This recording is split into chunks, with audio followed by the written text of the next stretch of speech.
Андрей, я тебе ссылку посылаю. На какой тебе адрес послать ссылку? Что? Главное, заинтересовать этим еще людей, чтобы...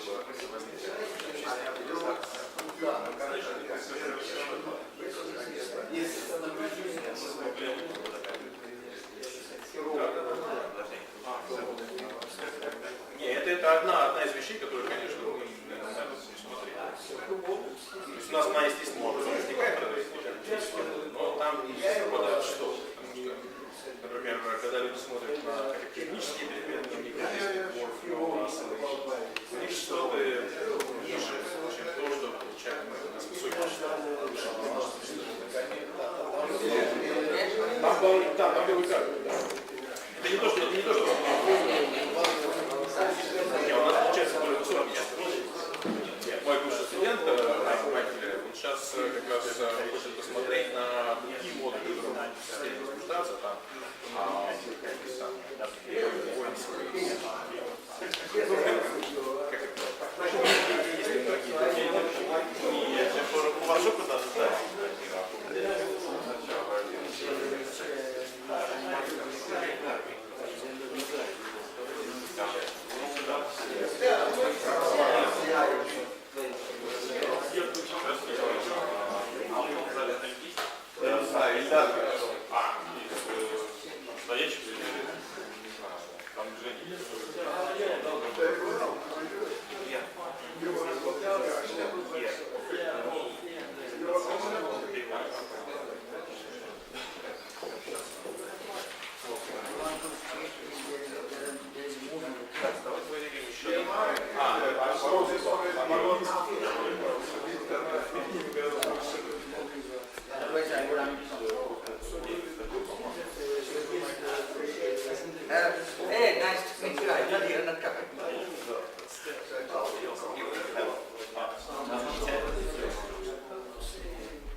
Мне нужно сейчас выставить ноутбук так, чтобы было видно докладчика. Прямо сейчас. То есть ты хочешь поставить его с этой стороны? Я хочу поставить его вот ближе туда. Вот подойди сюда, как я вижу. Вот, видишь, я хочу поставить его вот сюда. Он должен стоять там, где он будет выполнять. Как ты представляешь тогда? Нет, Все, подожди. Инди. Нам нужно поставить так, чтобы докладчик был виден. Можно просто пригласить его.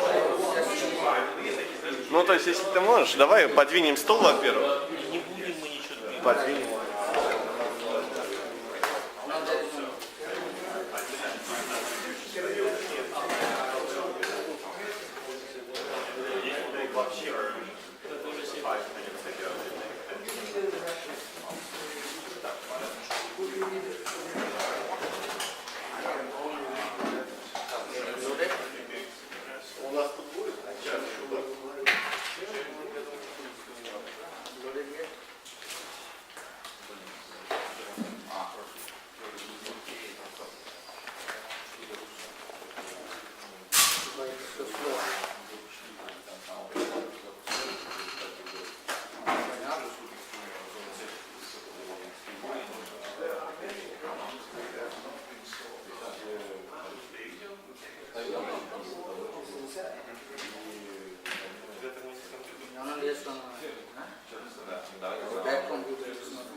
Алло, Саша. Я сейчас внизу. В конференции, выставочный, центр отображения.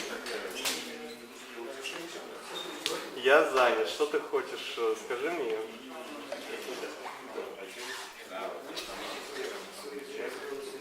Хорошо. Что за люди?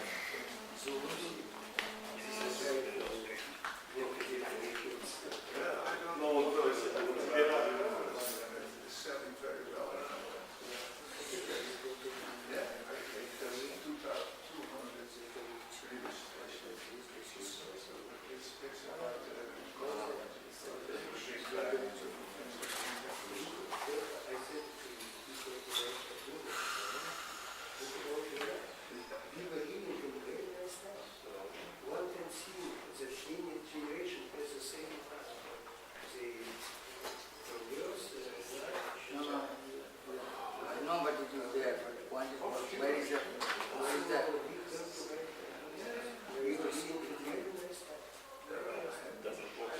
Really? Yes, you take the whole get again.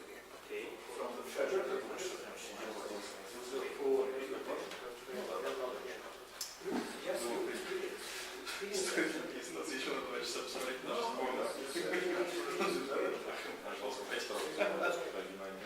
потом там взрыв один прекрасно.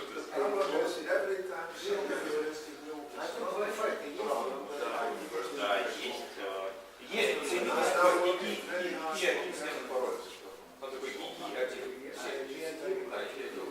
Все же порой. Ну, должно быть.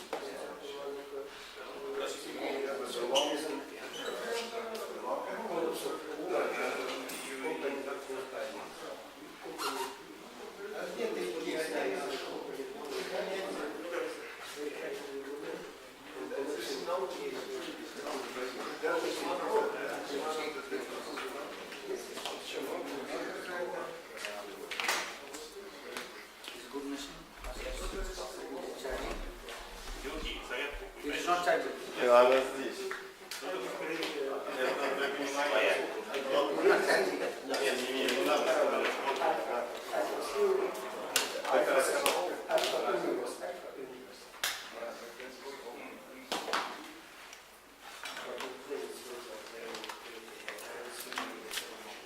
Больше зависит от того, что 15 минут. Это не Более старая. Я не знаю.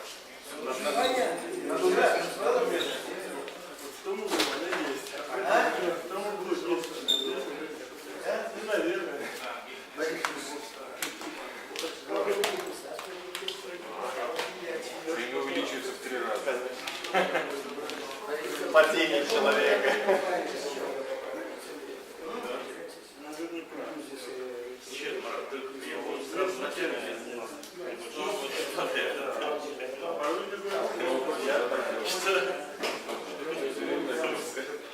Куда мы приехали, сами начали. Прикольно там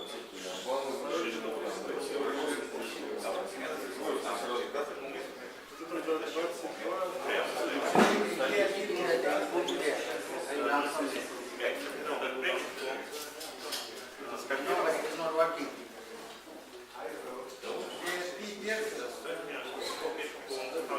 Okay, but it is not what was the link. Linear in a way. It is one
So it doesn't show all the pictures. No,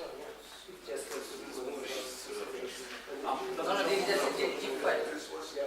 That's a zip. Yeah, yes. Два профессора. No, other person is looking there 40 minutes before. Okay, go to the next one. Where is this?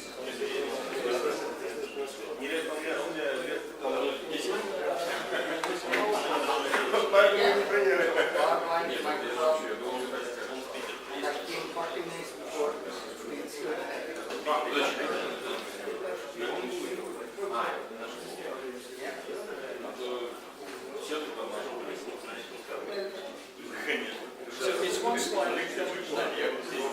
I can skip. Let's say we skip them. So I suggest let's download. Let's go to one presentations to our speakers, and then we can.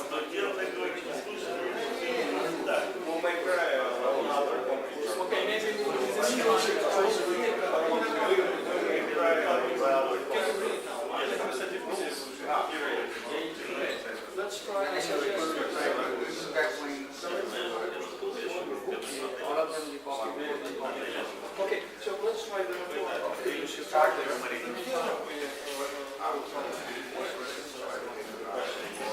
Otherwise, you remember where it is, no?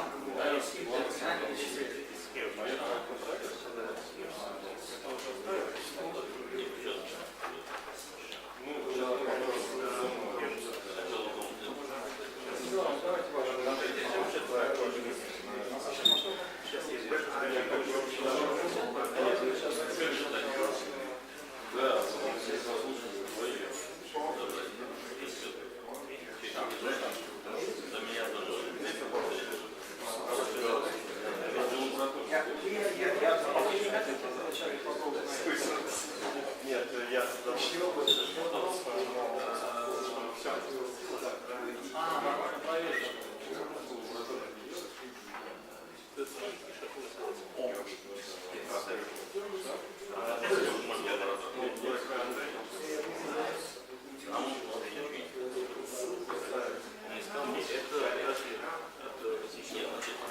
Я уже ссылку Андрею послал. Хорошо. Ты хочешь зайти на Хе? Нет, я хочу, ну, следить, да. Здесь следить вообще не надо. Не надо? Да. А тут вообще ничего не делать? Ничего не делать. Вот сейчас желательно поставить докладчик, чтобы он вот стоял. Хорошо, я понял. Ну, я хочу ставить. Вот вставь, пожалуйста, сюда. Может быть, подвинем? Захочешь? Не, мы так просто будем поворачивать и все. Нет, поворачивать это вообще не вариант. Вот, нормально. Это вообще не вариант. Раз это докладчик. Вообще не вариант. Ты будешь сидеть все здесь. Ну, а что вторые? Вообще не нравится поворачивать. Мне не. Ребята, давайте мы сначала наладим, чтобы все работало, а потом будем трансляцию делать. Нет, если вы Там думаете, просто трансляция, от количества то людей это вокруг важная идея. ноутбука. Она уже сейчас идет, да? Так, все нормально, да?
So, good morning everybody. With some little delay due to some technical difficulties, we're nevertheless starting our session on high energy astrophysics. So we start with the session on theory of accretion, and the first speaker today is Marek Abramovich. He'll speak about magnetized accretion flow. Can you turn off some of the lights there? Excuse me? Couple of lights, if you can turn off it. These lights. Okay, let me start with saying that I apologize for the date. I was convinced until very recently that the year now is 2013 and not 2014. Мы не будем микрофон использовать. Нет. Okay. And,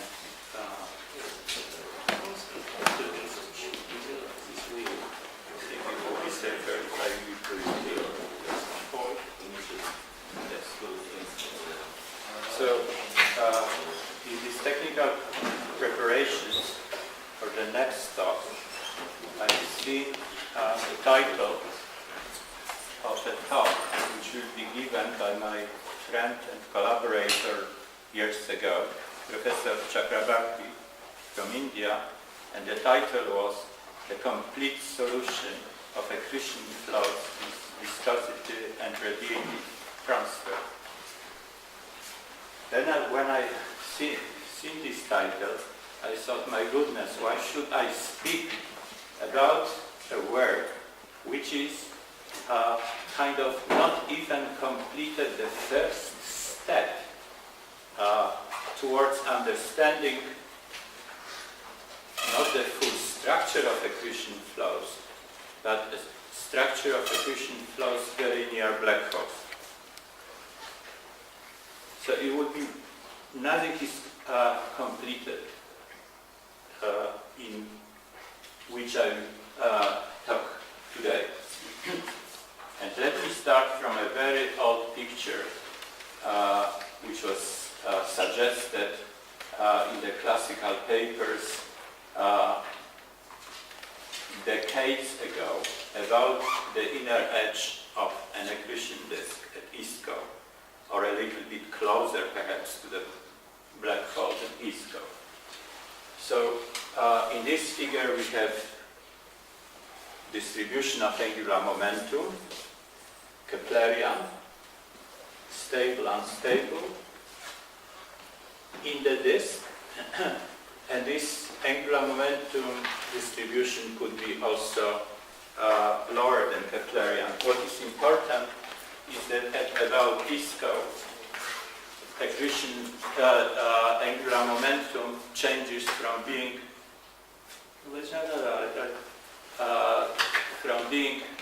almost Keplerian to being almost constant. And there is a mass loss due to this overflow of the Rochelot self-crossing energy of the flow is higher than the top of the potential barrier. So that is a picture which comes from analytic consideration and semi-analytic models,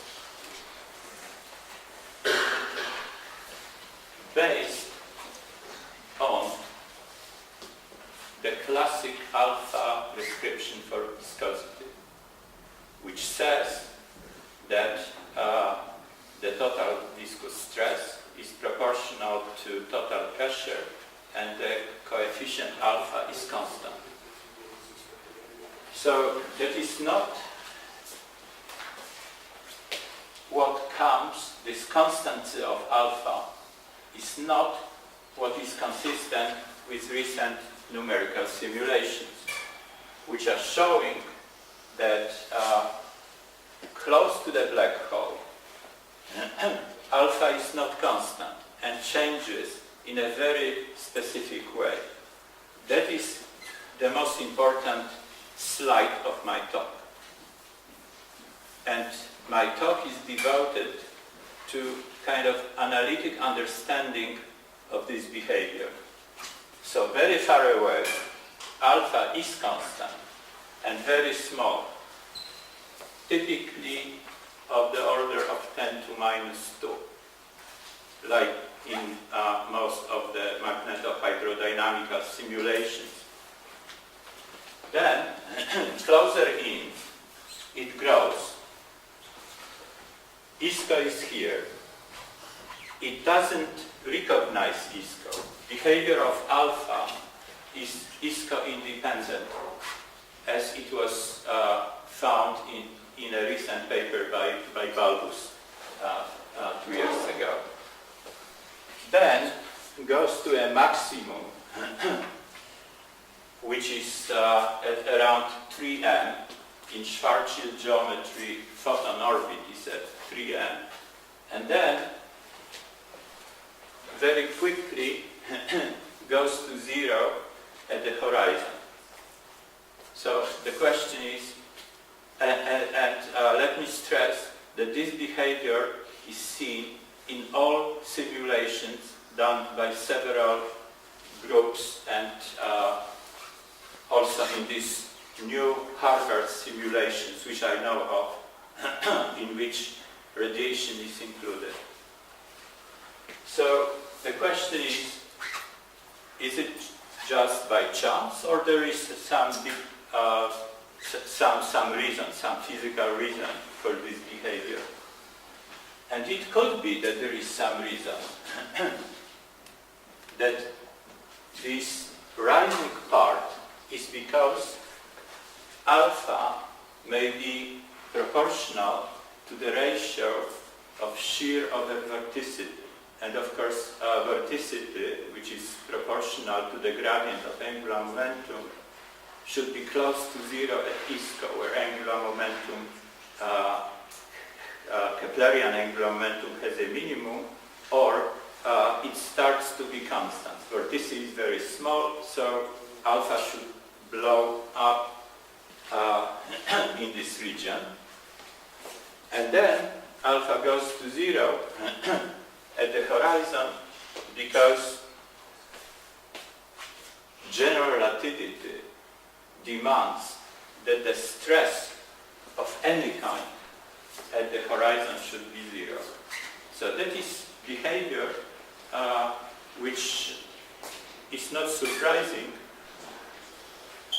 Let me just say that the fact that alpha is proportional or could be proportional to shear over vorticity ratio was found a long time ago and discussed by several authors. So in an attempt to understand behavior of magnetorotational instability, because of course alpha, I didn't say this, but we all know that the reason for viscosity and for alpha is magnetorotational instability. We took standard equations, Euler, continuity, and induction, and we, in order to have an analytic solution of the problem, assumed that we are very, very close to the equatorial plane. And it is kind of a Schwarzschild metric with cylindrical symmetry, because close to equatorial plane we have cylindrical symmetry, and in order not to complicate our equations, we assume that this cylindrical symmetry is everywhere. So horizon will be a cylinder, not a sphere. Then the flow is stationary and axisymmetric, and that we have purely vertical magnetic field and polytropic equation of state. And then from this it follows that energy per unit mass and angular momentum per unit mass are constant in the flow. And one can get easily, after some algebra, general solutions which describe this flow.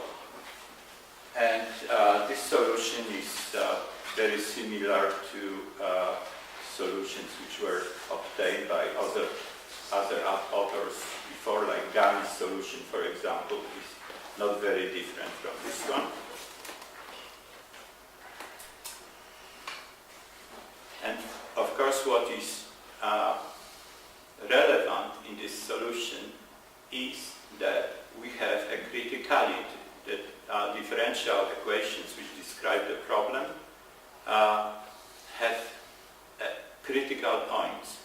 So at these critical points, which are sonic points, magnetosonic points, regularity conditions should be fulfilled. And topology of solutions looks like this, and I've seen that Sandeep will also spend some more time explaining this. What is important is that we can have, but typically we have three critical points. One here, which is a saddle center and another saddle. But the solution should go from infinity, which is here, to the horizon. So solution which goes only through one point is physically relevant. And then we did standard perturbation analysis, local perturbation analysis. I will not talk about all cases, but so that is frequency of the frequency square of the mode, and when it is negative, then the mode is unstable, and there are several modes here, some of them hydrodynamical and stable, and unstable MRI modes. And the preliminary result is this.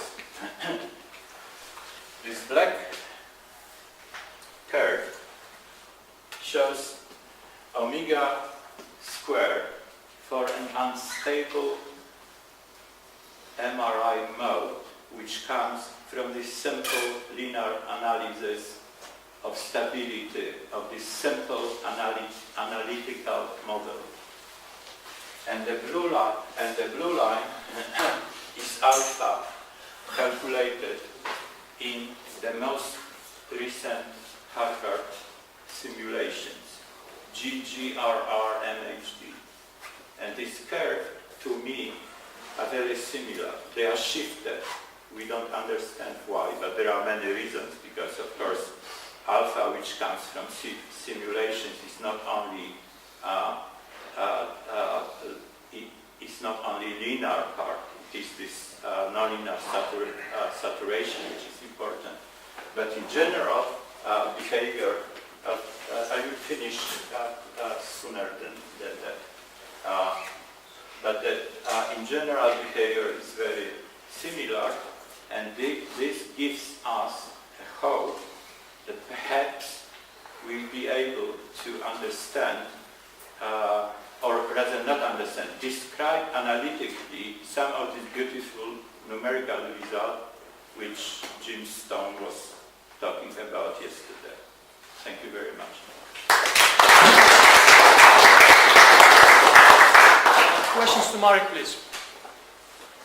Marek, sorry. Did you check that the singularity takes place exactly on the zonic point, or is it shifted as sometimes appears when you consider ordinary but not partial differential equations? You told us that there is a very important critical condition. Yes. Did you check that it's exactly on the zonic point? Well, so let me show you.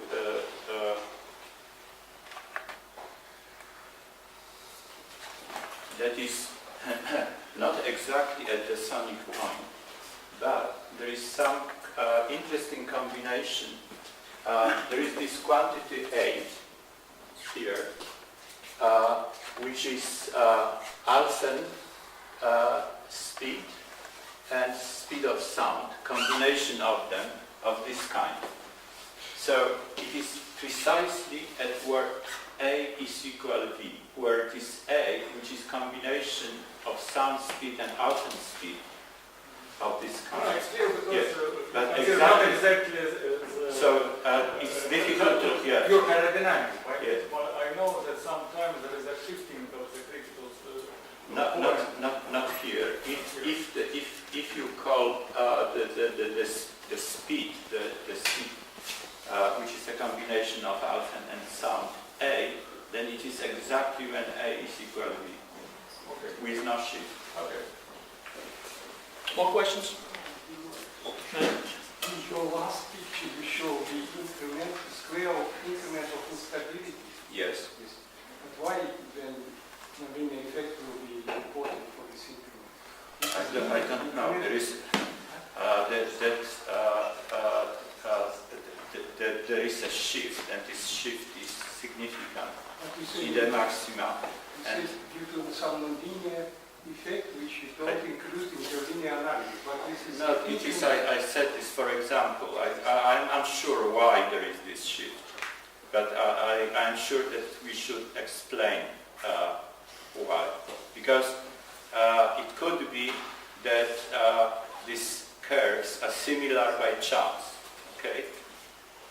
If I don't know the reason for the shift, then it is not a result. It is just that they by chance are similar. More questions?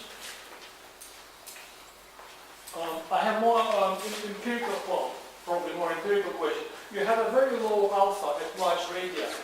Yes. Would that agree with observations of transients and typical viscous line scales as well?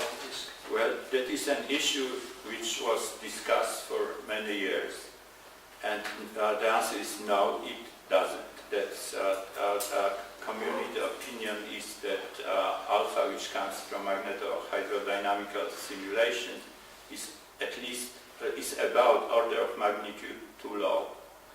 However, I may announce that there would be a paper soon in which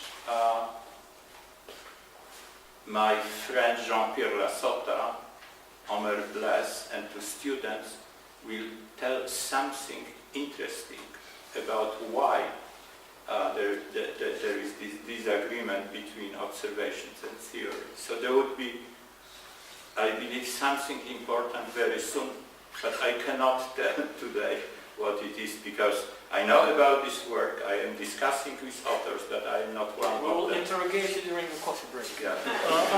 Are there any other questions or comments? Thank you, Mark. So the next speaker is Sandeep Chakrabarty, and he'll speak about a global solution of black hole efficiency.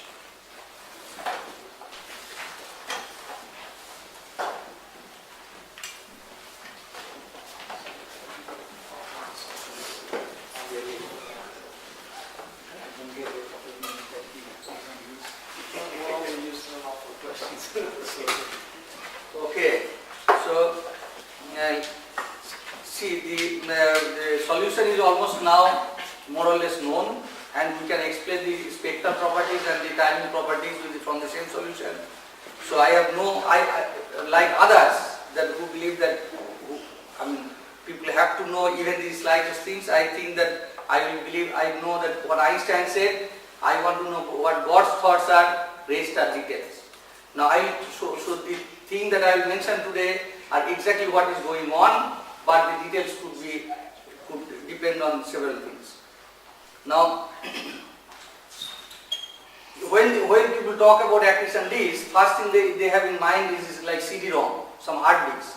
Okay, this is like a Sakura-Suniev disk, and it's chopped up at 3 Schwarzschild areas for no good reason, and this is locally emitting and so on. And the best part of it is, of course, that it is cubed. This is all the things are algebraically obtained, flux, and distribution of matter, density, and everything. But unless something is like P equal to mc square, I don't believe in algebraic results. This result is of course not correct because many things have not been included. Now, we know that the black holes change states. When we know that the Keplerian disk only explains the inner part of the low energy bump, the soft bump, but there are power laws even in the soft state, the hard state, and so on, which Sakura-Suniev disk does not even address. Even if you consider the M87, which has no evidence for Keplerian disk, is a supermassive black hole. So one has to worry about other ways that matter is accreted into the black hole, and clearly people immediately came to rescue Sakura-Suniev. They have put all kinds of clouds around the American model and the British model and Polish model and so on. But and then end of the day, all of them require some Compton cloud, because Suniev and Peter Chuk said that some Compton, its Comptonization is definitely going on. The question is, where is this Compton cloud? So all kinds of models were there. Clearly there is a big confusion in the subject. Then came Radar. Somebody a couple of years ago came in India. Her title was everything you want to know about in accretion disk, but you have to ask. At the end of the talk, I asked, what is ADA? Do you understand?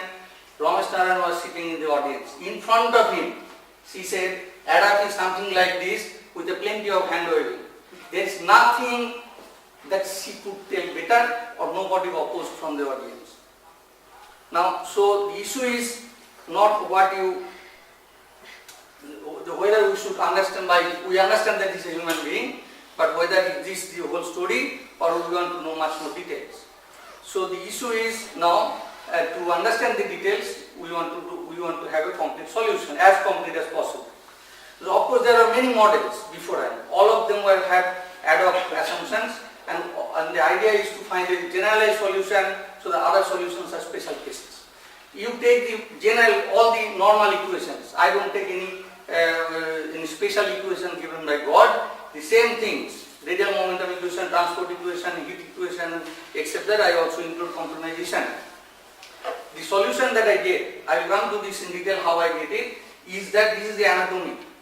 Generalized two-component advective flow. The main component of this is this centrifugal barrier pressure dominated boundary layer of a black hole, which is about 10 to 15 Schwarzschild radius big. High viscosity flow is in Keplerian disk, low viscosity flow is in like an advective flow. The high velocity is entering, centrifugal force stops it, makes a shock, and this is the post-shock region, and behaves like a boundary layer of a black hole. This is where the entire science of black hole is based on that particular behavior of that particular region.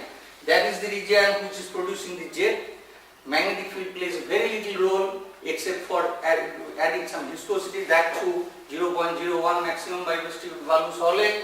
And what you can do is probably magnetic field is very good in collimating and probably accelerating the jet. No other time of CPU has to be spent on, I believe, on magnetized. Now, is this another one of those ADA cartoons? The answer is no. The reason is, I will now show you that each of these, the entire solution, it comes as a single solution from computer simulation. Now, if you go back to the non-viscous, non-radiative transfer days, long time ago, 89, Marek Abramovich, myself, 1990, wrote a book also 1990, Theory of Transforming Astrophysical Flows. These were the solutions. The low angular momentum, low energy flow behaves like a Bondi. As you increase angular momentum, the flow experiences the boundary layer, the centrifugal force slows down. At a higher angular momentum, it forms a shock, enters into the black hole through the higher entropy inner sonic point. So these are the solutions. These are the complete set of ways matter can enter into black hole. There is nothing new one can add to it. Now, if you do the numerical simulation, 1994, we are sending low angular momentum matter. It produces this beautiful toroidal shock and produces outflow. And this post-shock region is the symbol that I am mentioning. And if you now find out the contours of constant temperature, look at this. They look like Marek Abramovich and Pechinsky's thick accretion disk. So this is why the thick accretion disk is sitting there. Why? Because this the supersonic flow has become subsonic. So here the thick accretion disk, generally rotating non-Keplerian condition is satisfied. It's much better than that because it also has a radial velocity and so on. So this is the thick accretion disk of Polish British type, but this is the thing that we produce in the post-shock region. But I am not satisfied yet, so we have to add the viscosity. In my opinion, just as Marek has his favorite picture, I have my disk. This is the turning point of the subject. This is written 1990. Why it is turning point? If the viscosity is small, let us say 0.01, topology is this, it still has a shock. If the viscosity is larger, 0.02, there is a critical value, it becomes a Keplerian disk entering through inner sonic point. So if there is critical viscosity, how do you define it? The viscosity is such, solution must pass through both the sonic points simultaneously. As soon as you do that, higher viscosity produces a Keplerian disk, lower viscosity produces a sub-Keplerian flow, and with a centrifugal force, shock, and so on. Everything you get. So this is a single package.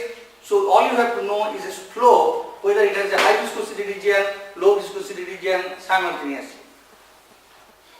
We did the simulation 20 years ago. Low viscosity flow still produces shock, high viscosity flow forms a shock, but the shock moves to infinity, and you are left over with a Keplerian disk. So this is how you form a Keplerian disk. So you choose a simulation where the viscosity is slightly higher on the equatorial plane, larger than a critical value, and you produce these two component situation where the viscosity, you have a Keplerian disk and sub-Keplerian fluid. This will be used to talk about the Titajuk radiative transfer problem 1995. If you do simulation, numerical simulation, don't do anything, no initial condition, absolute empty grid. Just inject matter with low angular momentum, assume high viscosity on the equatorial, high means 0.02, let us say, and here 0.01. They say it does not matter what form you use, it just goes down. You find a beautiful Keplerian disk is forming in the equatorial plane, it remains sub-Keplerian, it forms the Sen ball, it produces the outflow. Now go to details. Zoom this region. This is the zoomed part, this is the Keplerian distribution, this is the angular momentum distribution of the zoomed part. It produced a Keplerian disk. You go to velocity density profile. This is the Keplerian disk, very low velocity, centrifugal force and the outflow. Temperature, very cold disk, very hot post-shock region and the outflow. So the entire thing comes in a package. You cannot just take something and take and remove something else. Temperature distribution, exactly r to the power minus 3/4 as Sakura-Suniev said. We increase the accretion rate, the shape remains the same. Temperature goes up because accretion rate to the power 1/4, temperature should go up. So you get a package deal, whole thing. So at end of the day, you have this reality. You have Keplerian disk, sub-Keplerian flow, Sen ball, jet. Now the question is, are all these components come simultaneously? The answer is no. If the viscosity is very high, then there is no sub-Keplerian flow, very little haze. If the accretion rate is very high, the Sen ball is cooled down due to quantization, you get a soft state. Accretion rate is very low, you get the Sen ball remains and you get a hard state. Now if the anti-Newtonian condition is not satisfied, the Sen ball oscillates, you get QPOs. So the whole thing, both radiative process and spectral process and the temporal process comes from the same package deal. This is the spectrum where we have increased the accretion rate of the disk, equivalently increase the viscosity, and to increase more rate in more matter in the Keplerian component, you slowly get it from hard state to soft state. That was talked about in 1995. You go on adding the accretion rate. This is the jet, the region Sen ball quenches. You can see the Sen ball quenches as I increase the accretion rate. You check the jet quenches. There is no more jet if the accretion rate is high. So higher accretion rate, smaller Sen ball, jet is out. So there is a direct correlation between formation of jet and the spectral state. If the spectral state is soft state, there is no jet. So this is also a part of the package. What about QPOs? They are naturally occurring. If I just plot 1.4 seconds of worth of numerical simulation, which takes maybe 3 days, you see this is the light curve that we obtained from simulation. This is after Monte Carlo. So we are adding quantization by Monte Carlo. Okay. So we have a Keplerian disk which is emitting soft photon, which is getting componized, and so the whole thing is radiative transfer plus viscosity and everything. You get all kinds of light curves as a function of accretion rate. Only 10 seconds of data. Of course, it takes about 5 days or 10 days of CPU to do this 10 seconds. If you want to produce what is observed, like 1000 seconds, it will take about a year. But the observed data, if you do Fourier transform, it produces QPO, and our data, our spectrum, you can see the spectrum, what the spectrum does as a function of time, and you do the Fourier transform. You also get the QPO because of the fact that the spectrum is oscillating. And as you increase the accretion rate, the QPO frequency is going larger and larger, exactly as what happens in outburst sources. So outburst is triggered by viscosity. Exactly, this is the outburst source, how the QPO frequency goes up and then ultimately disappears when the tsunami kind of thing enters behind the horizon. Now the fitting here. Now the question of fitting, is it just a pedagogical thing or curiosity, or does it fit the data? We have just started it because it is remembered that it is not like other models that you feed a power law with black body and you go home. You say that okay, index is how much? 1.7. Oh, I am very happy. It does not tell anything about physics. If you want to know the physical parameters, you have to really solve the entire equations from 500 Schwarzschild radius to 1 Schwarzschild radius for each case in the grid. So we ran about 10 to the power 7 grid, 7 models, and it takes a long time. So our solution is not based on a few carbon parameters, but it is real extraction of parameters. We need to know how much component is in the Keplerian, how much is in the sub-Keplerian, where is the location of the symbol, what is the strength of the shock. The strength of the shock will decide for how much the cooling is, and the cooling time scale must match with the infall time scale in order that it will oscillate, and that oscillation frequency will be inverse of the cooling time scale. So automatically by fitting the spectrum, you get the location of the shock, and you also get the QPO frequency as a bonus. So this is a package deal. You don't you either take the whole thing or just do your own science without totally ignoring it. Now this is fitting is not a big deal. You have n number of models to fit, but when we fit, I don't know what happens here. Okay, but when we fit, we extract all these 6 parameters: accretion rates, shock locations, strength of the shock, etc. 5 parameters. So the QPO should come automatically from the spectral fit. So this is the first time you fit spectrum and you get QPO for free.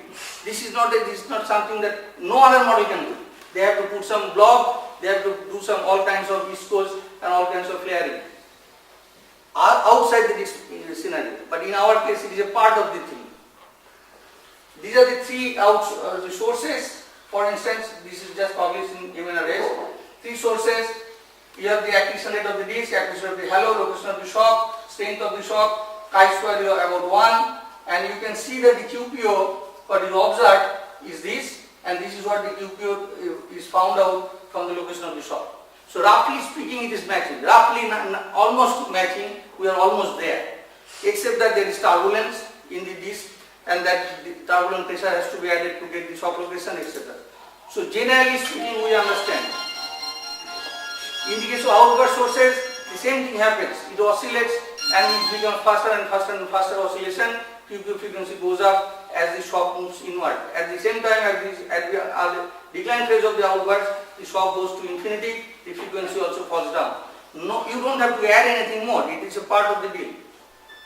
So when we feed the outwards again, we get the accretion rate dependence, accretion rate variation, halo rate variation, ratio of these two, shock location, strength location, QPO frequencies, and chi-square.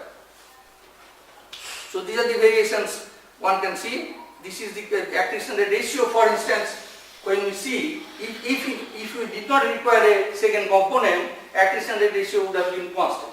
Okay. But accretion rate in a I don't know what is happening here. In a outward source, the accretion ratio goes like this. And what is more important, for a given range of accretion rate ratio only, you get the hard to hard intermediate in the rising phase as well as in the declining phase. So this is an important factor. What is the ratio of the accretion rate? In fact, you can see that every time this ratio, I did not spend much time here, every time the ratio is locally maximum, it goes from hard to hard intermediate. When the outburst is going up and when the outburst is coming down, the decline phase, again the local ratio is maximum. It is not per chance, it is that we have fitted, we got these numbers, we got the ratio, we just plotted them. So although people from spectrally people realize that it is from hard to hard intermediate, etc., but we realize that something is happening to this ratio. Something is happening, the matter is coming from sub-Keplerian to Keplerian suddenly, and it changes the state. Once you do that, it will change the state. So it gives you much more deeper physical insight of what is going on. This is another paper that is just getting accepted, also already accepted probably, this is in mathematics. So these are the numbers. So if we come back again, this is what I would bet on, that there is not much going on otherwise. People can spend infinite amount of CPU times and help the IBMs and others to make bigger machines, but not much else is going on.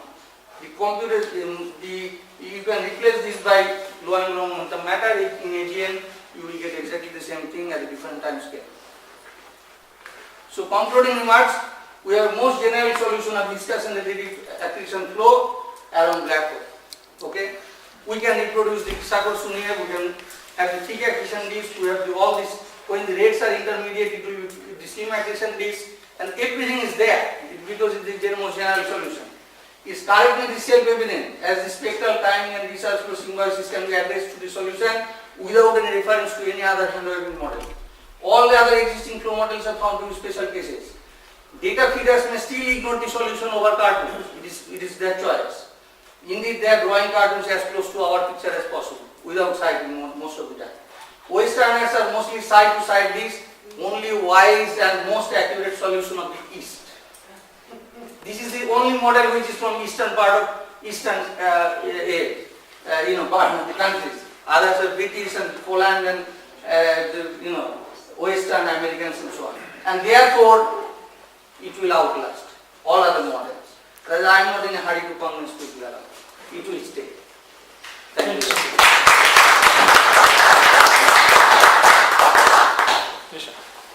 Do you have physical mechanism to exchange mass flow between Keplerian flow and subkeplerian? Yeah, viscosity is doing it.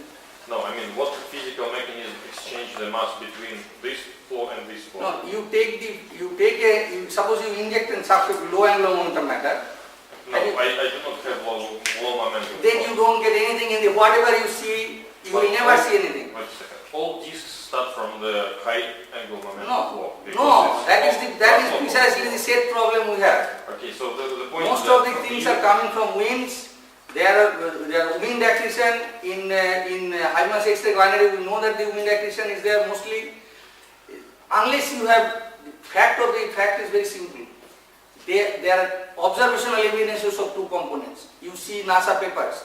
They have cited they have claimed that they find the time lag between the spectral index and the luminosity, etc. And the time lag is exactly the viscous time scale in the Keplerian disk. Okay, There are, my unless you have another component, you cannot solve anything. Keplerian disk, do you have a mechanism to put mass from Keplerian disk to subkeplerian? If you just reduce the viscosity, Keplerian is not God given. Keplerian disk has to be made. Okay, I see. So you add viscosity, it will produce a Keplerian disk. You take off the viscosity, Keplerian disk will go away. Just like in the outburst decline phase. Decline phase, the viscosity is turned off, the Keplerian disk recedes outward. No more Keplerian disk. It just vanishes. You can continue the coffee break. There is another question. Can accretion disk has a corona, and what could be influence? No, of this is the accretion corona. No, this low angular momentum matter, the hot matter, which is falling also much faster than the Keplerian disk, is the corona in this model. Corona like our sun has. No. Sun has the corona only because there is radiative core and convective envelope, and magnetic field has to be held tight in the boundary. Part of it comes out like a Parker instability, and you call that corona. There is no such radiative core and convective structure in the accretion disk. Any magnetic field you produce, it will produce a toroidal field. It will buoyantly come out as a whole. Unless you hold part of it, corona will not form. So all those corona models just forget. But the corona, from my point of view, is product of shock waves, but not magnetic field. Corona is produced by shock waves. No, this corona in the sun is produced because most of the magnetic field is held in where the entropy gradient changes sign, and the part and then Keplerian, then the Parker's instability just pops up some part of it. You call it a corona. I mean, then you heat up, then of course the magnetic field gets dissipated and heat up. But unless you have a mechanism to hold the magnetic field tight inside, it will not dissipate magnetic field and produce corona for you. In this case, the entire disk will come out, entire toroidal field will come out, and it may collimate the jet and do other things. So one short question and short answer. Is Narayan a westerner or an easterner? Narayan that cannot differentiate between Jupiter and black hole, so I will not talk about it. Okay, let's thank Sandeep again.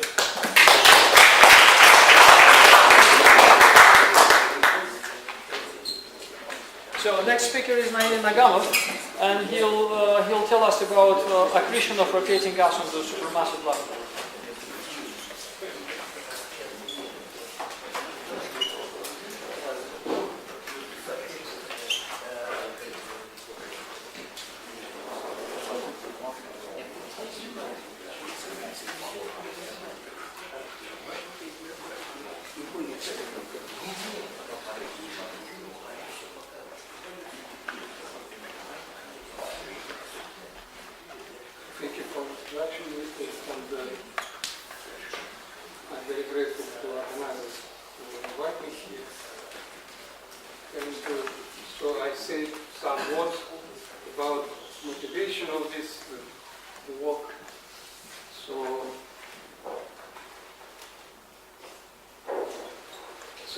consider here heavy black holes like M87, and we have this central part where it's just produced and they inflate bubbles, and sometimes the rotation changes from one to other, and we suppose that maybe it's due to some turbulent rotation and due to change in the spin of rotating fluid at the boundary radius. The boundary radius is well-known value which limit the gravitational influence of the gravitational well of the black hole.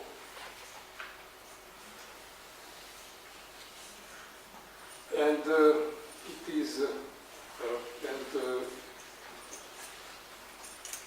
the equation is very important because it supplies the energy which, after falling of the matter onto the black hole, irradiate back, and the luminosity of this source is depend on the accretion power.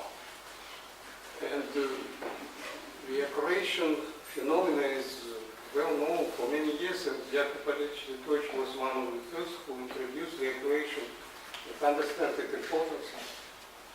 And it is some classical body solution, and what we add here is we add electron heat conduction, radiation losses, and slow rotation outside of the boundary radius.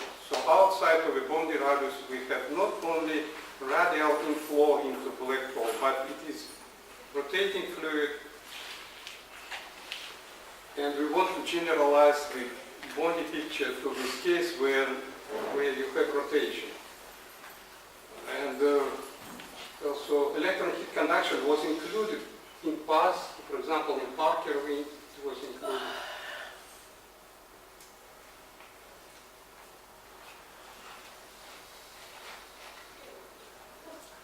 So from the one side we need accretion to feed black hole. And we want to consider real flow which is rotating outside of the boundary radius. But to keep finite accretion flow and at the same time to overcome the centrifugal barrier which stops accretion somewhere inside the boundary radius, we need this electron heat conduction cooling, as you will see at the next slides.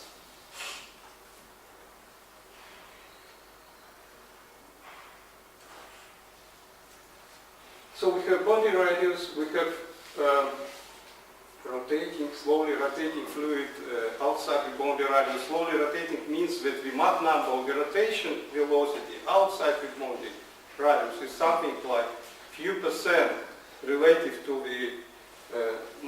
the sound speed at the boundary radius. And so we have some scales. We have gas around the body, we have body radius, we have some subsonic atmosphere where the gas settles down with subsonic velocities. So radial velocities is small, this is subsonic flow. Where we have some torus, where this mass is accumulated, and we have two disks. Internal disk where the matter goes down to the black hole, and we have inverse disk where the matter goes outside to infinity. And we have some adapt flow in the central region and the jet, and the black hole itself. This is just to illustrate, we always know this very well, the centrifugal barrier. And we estimate where it is located is written here. So this is specific angular momentum of the matter which fell down into black hole. We just compare centrifugal and gravity force to obtain this. And use the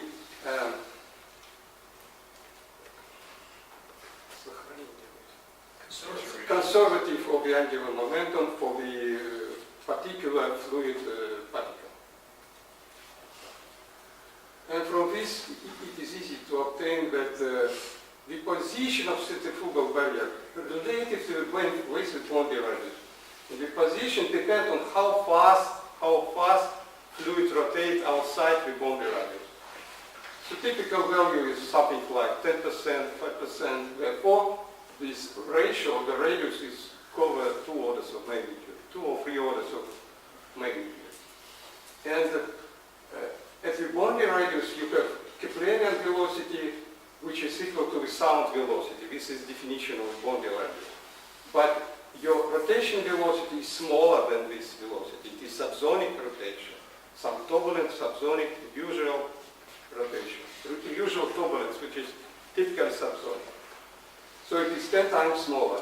But then it grows faster, and the centrifugal barrier, all 3 velocities are of the same order.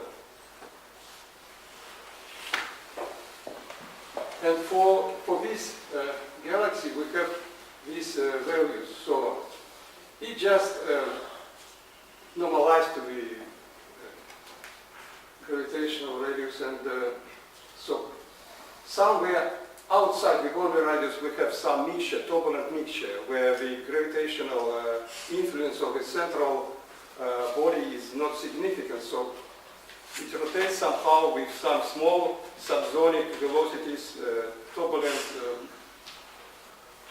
When we have this boundary radius, some 10,000, 100,000 of the gravitational radius, somewhere here 70% for this, 70 or 10 or 100 somewhere in this region. When we have this centrifugal barrier, if the Mach number is 10%, somewhere here. When somewhere inside we have the jet and Adaf region.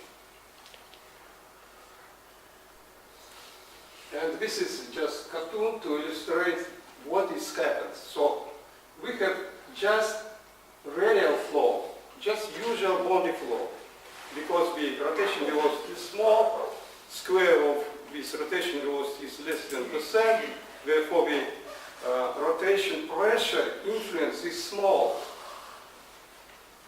related to the just usual thermodynamic pressure. Therefore it is just radial, but rotational velocity rise faster, and it is important that somewhere we include electron cooling, which does gas more dense and more cold. So it is significant. Its temperature dropped down significantly less than the real temperature at this rate. Then the gas became dense, and it just settled down into some torus. And there are 2 disks. One is Shapur-Syniak, and other is Kolopel-Syniak, the outside disk, which take away the angular momentum of this part of the disk to allow to this part to settle down to the, in direction to the black hole. And somewhere we have this Adaf flow. He just, so we have atmosphere outside the torus, then this atmosphere due to electron heat conduction losses and radiative losses cool down and settle down into the torus, and then we have the Kolkhala-Syniak disk here. What is the size of this feed, of this central part? Size? It depends on the Eddington mass accretion rate relative to the bonding mass accretion rate. If it is the ratio is, if we divide bonding mass rate to the Eddington, the smaller this ratio is, the larger the Adaf region is.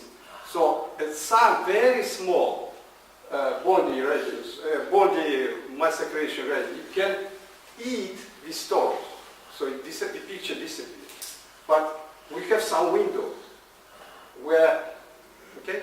So, but it should be shrink when mass accretion rate increases. Yes, yes, it should be. Wait. This is important. Just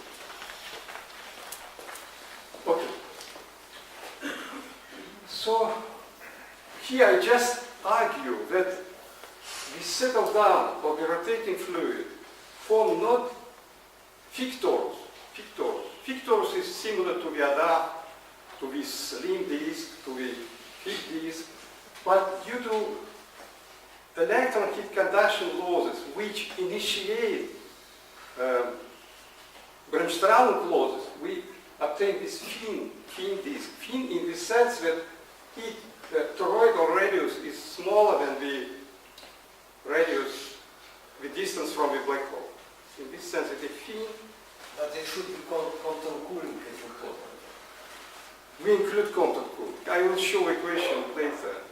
And typically here it is negligible. Quantum cooling at this cooling float is not significant. We include it.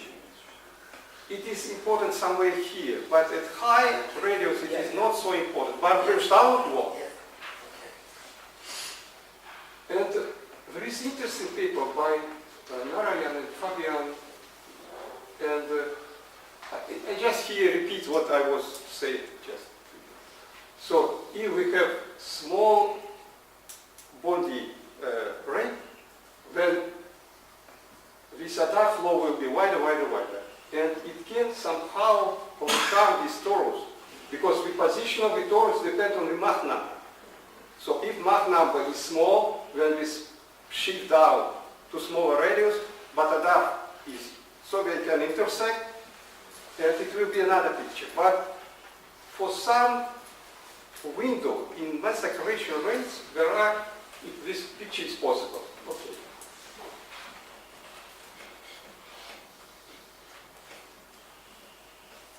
And here I just put this solution to show how we have a well and we have some fluid which fill this well.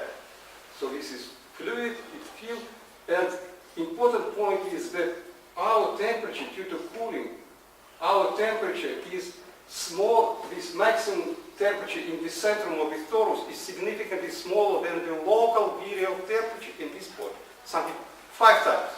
Not so much. But due to exponential dependence, this means that something exponent to 5, the density ratio will be. So we have huge mass concentration, order of magnitude higher than the virial density here. And this is this. Okay, this is something similar. So I just want to say that lower temperature, higher concentration. And here our equation is just usual equation, and here we'll have these losses. This is the electron heat conduction, and this is radiation due to Compton and due to Bremsstrahlung. And they are here. So this is in some non-dimensional. So this is for electron heat conduction, and this is Compton cooling, Bremsstrahlung cooling. We take just from literature, is well known, well used.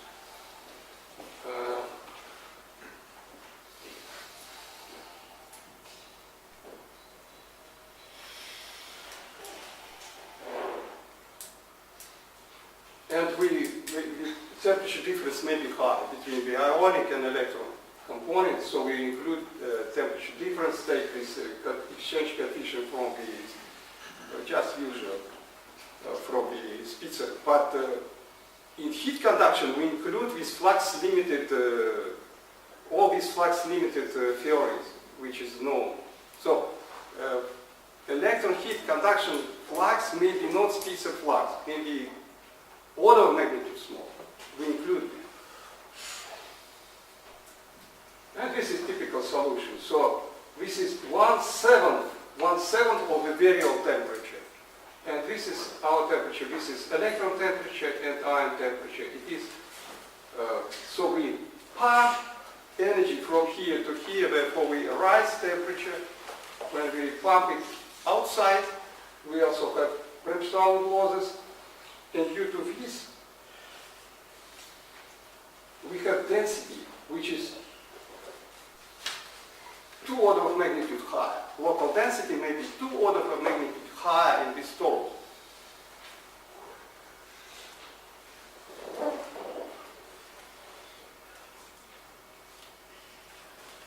So this picture somehow justify our approach with fin torus, and this is the way how to.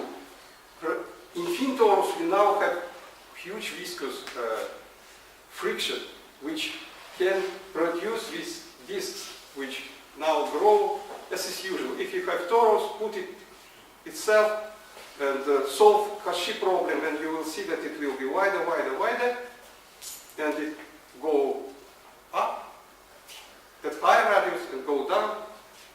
But this is just like the Syniaev solution. What is new is just we present how to feed, how to supply mass into this Kalakala Syniaev solution. By this. Okay, I need this technical detail. So electron heat conduction is important. Electron heat conduction initiate primary cooling when Bremsstrahlung do its job and cool down significantly. Without this primary cooling, Bremsstrahlung process is negligible. You need somehow to enhance density. In dense fluid, in dense plasma, the Bremsstrahlung is important. And this is accretion rate. So we obtain some accretion rate, few percent of the bonding. This is our density distribution, and torus supply, and electron heat reduction transport away, and angular momentum is transported here and allowed to part of the accreted mass go down and to feed all these beautiful features like jet. Okay, thank you so much. Thank you. Questions? You first, then Sandeep. Did you finally analyze one-dimensional equations?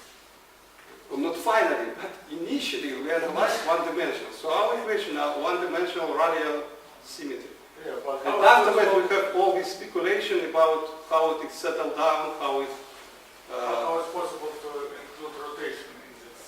The rotation is included, like pressure. And sorry, very small one.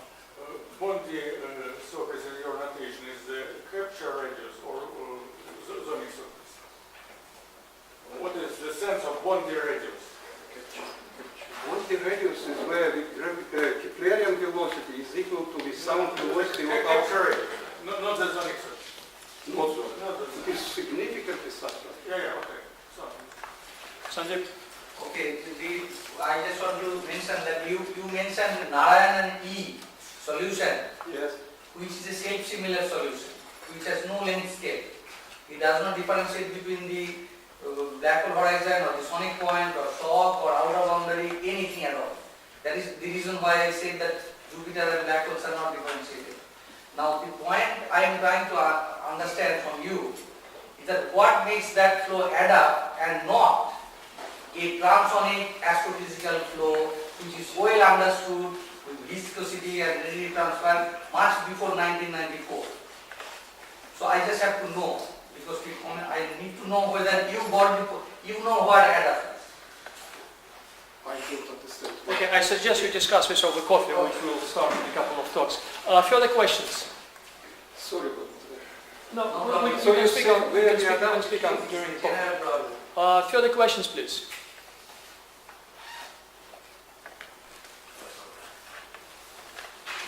Well, not the case, and let's thank you again.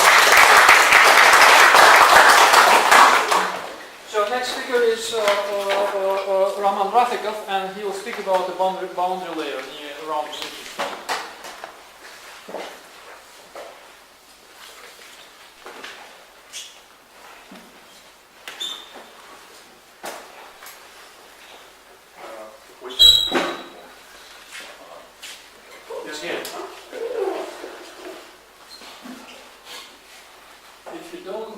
touch this part, it will stay as a sharp point.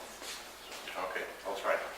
Well, thank you very much to the organizers of the conference for inviting me here. I'm going to be talking about a topic which has direct relevance for accretion disks, and so in that sense it fits quite well with the general theme of this conference and these ideas of Yakov Zeldovich.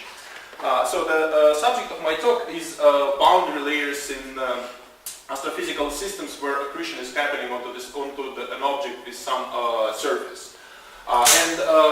This is a working definition of the boundary layer in my case. I'm not going to be talking about accretion that happens onto the black hole, which does not have a surface. Instead, I will consider what happens when a Keplerian disk approaches the surface of, let's say, a young star, a white dwarf, or a neutron star, which rotates at its own rate different from the Keplerian rotation rate at the inner edge of the disk. So typically, you can understand the boundary layer, the location of it, by looking at the profile of the angular velocity, and you can see that the disk angular velocity, of course, rises as a Keplerian, due to the Keplerian dependence, and then inside of the star rotates at its own rate, which in principle doesn't have to care about the Keplerian rotation in a disk. So there has to be a thin region at the inner edge of the disk where something must be happening that would match the angular velocities of the disk and the star. And necessarily this must be accompanied by the angular momentum transfer from this material of the disk so that it finally joins the star. And this is something that will be a subject of my presentation. First of all, one has to realize that this is not the only possibility for an accretion onto an object with a surface. There is another possibility that arises when the object has a strong magnetic field. In this case, magnetic field tends to disrupt the accretion flow, create this inner cavity, and then matter attaches to the field lines and can get accreted onto the polar caps of the neutron star or a white dwarf. However, if the magnetic field is lower than this simple estimate going back to Gaussian lamp, which is given over here, then the accretion flow is so dense and so massive that it effectively suppresses magnetic field, compresses it, and actually reaches out to the surface of the object. And then we go back to this simple picture which I showed you on a slide before. And here are the typical values of the magnetic fields for different objects, for a neutron star, a cataclysmic variable, that is accretion onto the white dwarf. And then for young stellar objects, which are basically things like T-Tauri stars.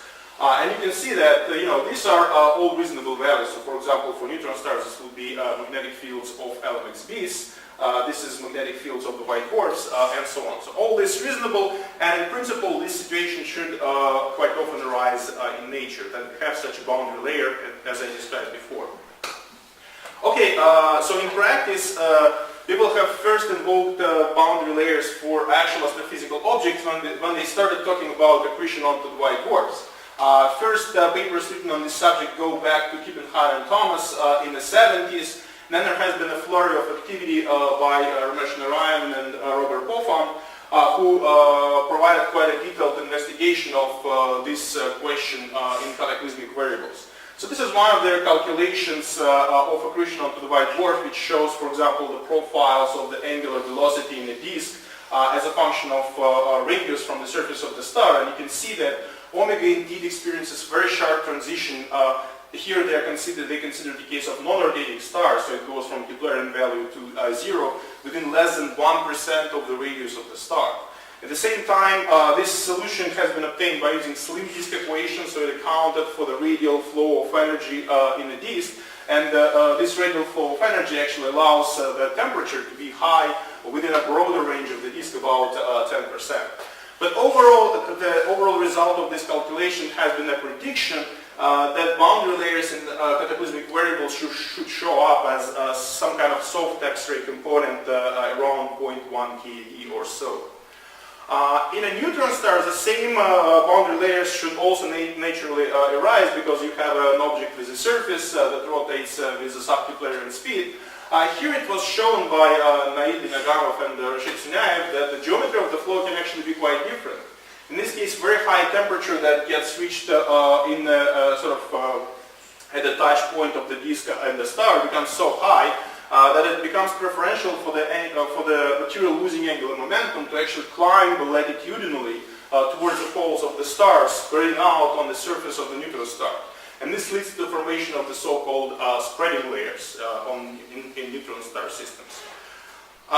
Some observational evidence for the spreading layers has been found by Mike Nivtsev and our esteemed chair of this session, Murat Gilfanov, who have shown that spectra of many accreting low-mass X-ray binaries actually require some high-energy component to get the good fits over the broad range of energy.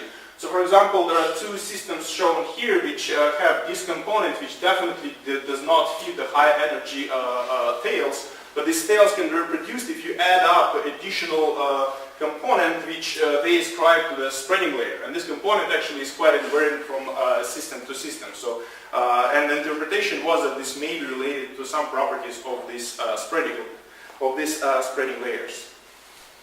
Now, despite this, some theoretical understanding happening in this field, there have been some serious issues related to the boundary layers. One of these issues have been realized back in the 90s when people started looking at started thinking about boundary layers in young stellar objects. Young stellar objects are young stars, something like T-Tauri stars surrounded by protoplanetary disks.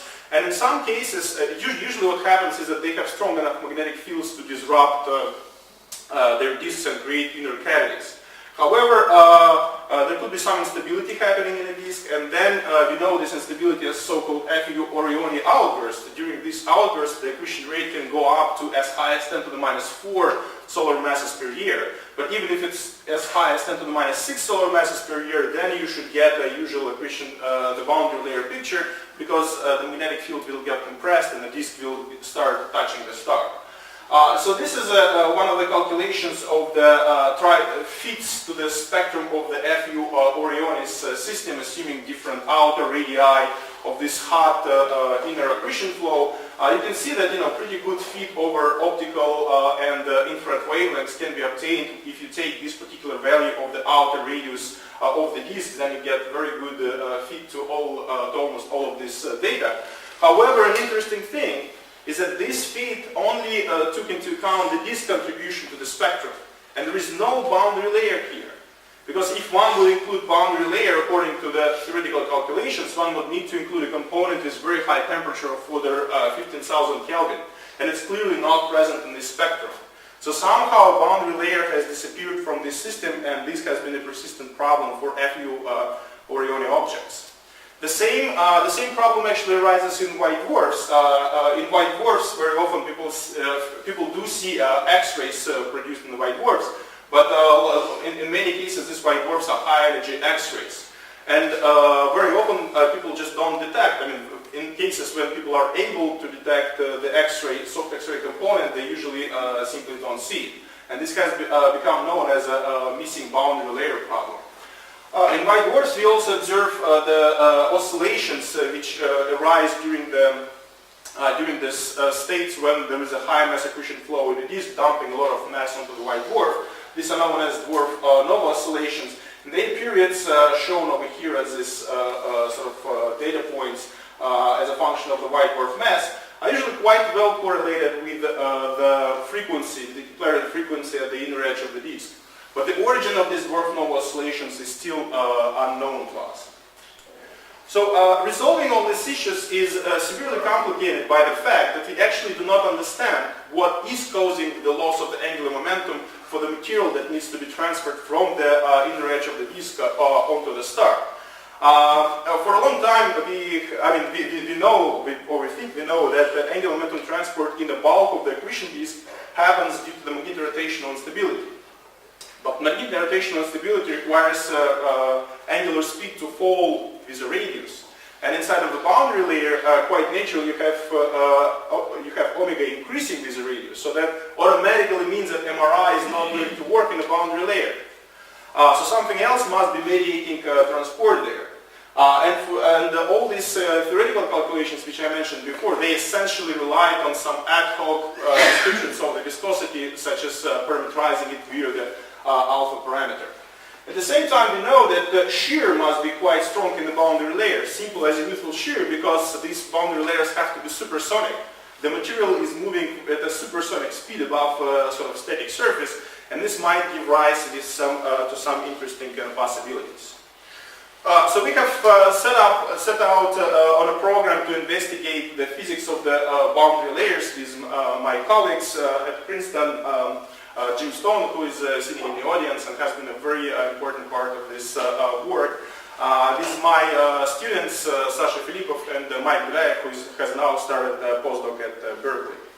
So our motivation was to try to build upon this, well, not build upon, but try to remove this lack of understanding of the angular momentum transport problem, and actually to come up with some physical prescription, with some understanding of the physical mechanism responsible for this viscosity. And originally we thought that we will just run some numerical simulations. We will see turbulence that is generated in the boundary layer, and we will try to understand the sort of macroscopic properties. Turned out that things went in an unpredictable direction, and we discovered some new and interesting phenomena. So what we've done is we have done simulations of the boundary layers using a new code Athena developed by Jim.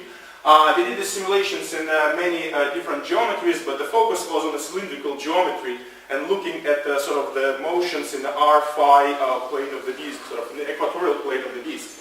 This is because we wanted to resolve non-axisymmetric structures which are responsible for the angular momentum transport. We investigated both Hydra and magnetized cases. We assumed some pretty simple equation of state, so simple thermodynamics. But the important part of all this work is that we have never put any explicit viscosity. So our goal was to find what is causing the viscosity and not to put it in by hand. This plot shows the initial setup of the simulation. This is a density which is constant in a disk and rapidly increases inside the star. This is a rotation rate which is Keplerian in a disk, 0 in a star, and then very sharply changes in this boundary layer. And here is what's happening when we start running our simulation. So what's shown here is a kind of cylindrical wedge of the disk running in radius from 0.7 to 2.5 and in a finite range of the azimuthal angles in radians. The star starts to the left of this line of unity, and the disk lies over here. And what is going to be shown here are the perturbations of the radial velocity normalized by the density. So as I start the simulation, you can see that very rapidly something starts developing at this interface between the disk and the star. And you see these narrow sharp features with high periodicity that tend to propagate into the star. The pattern of perturbations is moving this very high rate, which is actually close to the Keplerian rate at the inner edge of the disk. But most of the action is now happening inside of the star, so the waves are being radiated into the star. Over time, you see the development of these features also in the disk, and they send waves out in the outer part of the disk. If I rewind the simulation for after several periods, what I see is, first of all, the pattern slows down, and there is, the pattern looks differently in the star. It's no longer these sharp narrow features, but you also see something interesting happening here. So these sharp features are actually shock waves. These are weak shock waves propagating into the disk and tending to converge to some structure, which you can see very well in the end of the simulation. So in the end of the simulation, after several tens of orbital timescales, you see that the disk has settled in a quasi-steady state structure, which is just being advected with some finite pattern speed. And you see that this structure is very very regular, so there is no turbulence. And that tells you that this expectation of having turbulence due to the shear instabilities has not been quite correct. Instead, we have this pattern of crisscrossing structures which does not propagate too far in the disk and is confined within some resonant cavity between the star and some location in the disk. So how do we understand this? Our understanding of this structure is that these are the sonic waves or acoustic modes that get excited by an instability similar to the Papalouizou-Pringle instability that has been worked out back in the 90s by Papalouizou and Pringle. And if you take the dispersion relation for sound waves in a differentially rotating disk, then you can predict the structure of the waves, the positions of the wave crests. And they actually very nicely correspond to the positions of these weak shocks that we see in simulations. Then as these waves propagate into the disk, at some point their radial wave number becomes equal to 0, just from the dispersion relation. This happens at so-called Lindblad resonances. And in these Lindblad resonances, the wave has to turn back and reflect towards the star again. And this is what we see. The waves propagate out to the inner Lindblad resonance. This is a theoretical prediction for its location. Then they turn around and go back towards the star, creating this interesting pattern. So what are the consequences of this system of modes that get excited in a disk? Well, first of all, we see in our simulations that the transport happening due to these modes actually leads to the self-consistent development of the boundary layer. We can start with a very thin transition in the angular velocity, but over time it sort of washes out and reaches very quickly a self-consistent shape which doesn't change over time for very long time. And the width of the boundary layer is typically several disk scale heights. The pattern of these weak shocks in the disk spins slower than the disk material spins. And so when a disk fluid element encounters a shock, it actually gets slowed down, it gets a kick, it loses angular momentum. And that makes it to shift closer to the star. And after many encounters with these weak shocks, the material actually ends up accreting onto the star. This also transfers angular momentum from the disk into the star, which means that the star is going to be spun up. This is how this spin up is happening. Very important is the fact that these acoustic modes transport not only angular momentum, but also the energy. And the transport of energy happens in a non-local fashion, in the same way as a vibrating electron produces a photon, and this photon dissipates energy at the place where it gets absorbed.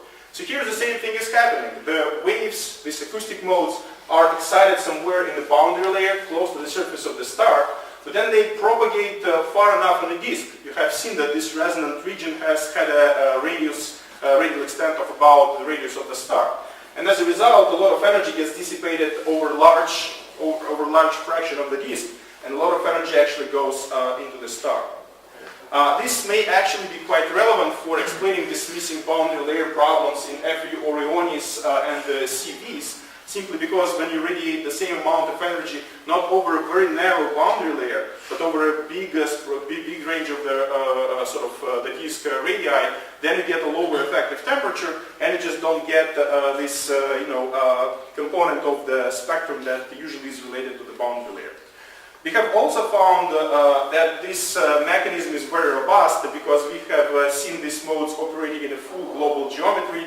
We have seen them to survive even in simulations when we put in magnetic fields and the turbulence created by the MRIs present through the domain, the modes still survive and produce angular momentum transport.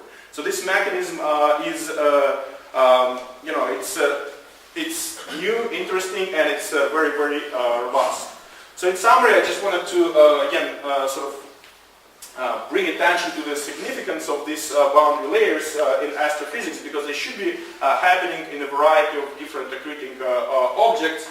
Unfortunately, so far, our understanding has been quite weak, simply because we did not understand what's causing the angular momentum transport. So hopefully this new mechanism that relies on excitation of these acoustic modes and their propagation, dissipation, and transfer of energy and angular momentum will help us to better understand what actually goes on in these boundary layers and to try to understand the spectral and temporal properties of their emission. Thank you. Roman, you don't mention about mass accretion rate. I think size of this your boundary layer, or like I call the transition layer, should be depends on mass accretion rate. When mass accretion rate increases, size becomes small. No, it actually doesn't. Well, in this case, for example, in this simulation, we did not have any mass accretion rate. This is my point. Well, yes, but I don't think. I mean, the width of the boundary layer, width over which this transition in angular velocity happens, is determined mainly by the thermal properties of the disk. And if the increasing accretion rate will change the temperature, which it should, then it will self-adjust, of course. But the main parameter, the main governing parameter is the temperature of the gas. Okay. You have said that you didn't put any viscosity in your boundary. Yeah, that's right. You expected to find some from simulations.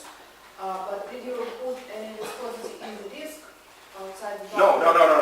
Again, so this the disk was with zero viscosity too. Yes, so you can see it over here. So the disk actually, this is a plot which shows how the density in the disk changes as a function of time. So initially the density is constant, but as the time progresses, this accretion due to the wave starts carving out some mass from the inner part of the disk.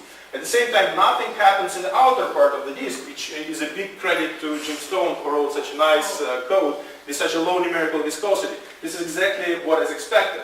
Here there is a Lindblad resonance that limits the operation of this sonic mode. So everything they do only within this resonant cavity, but not outside of it.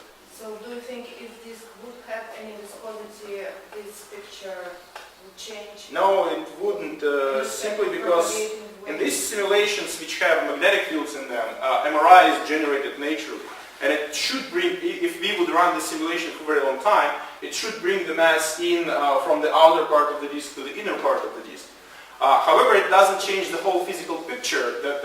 It doesn't change the fact that there are still these modes which you can sort of see it's not so easy to see them because of the turbulence, but you can still see that they keep operating and they will in the same way help transfer angular momentum from the disk onto the star.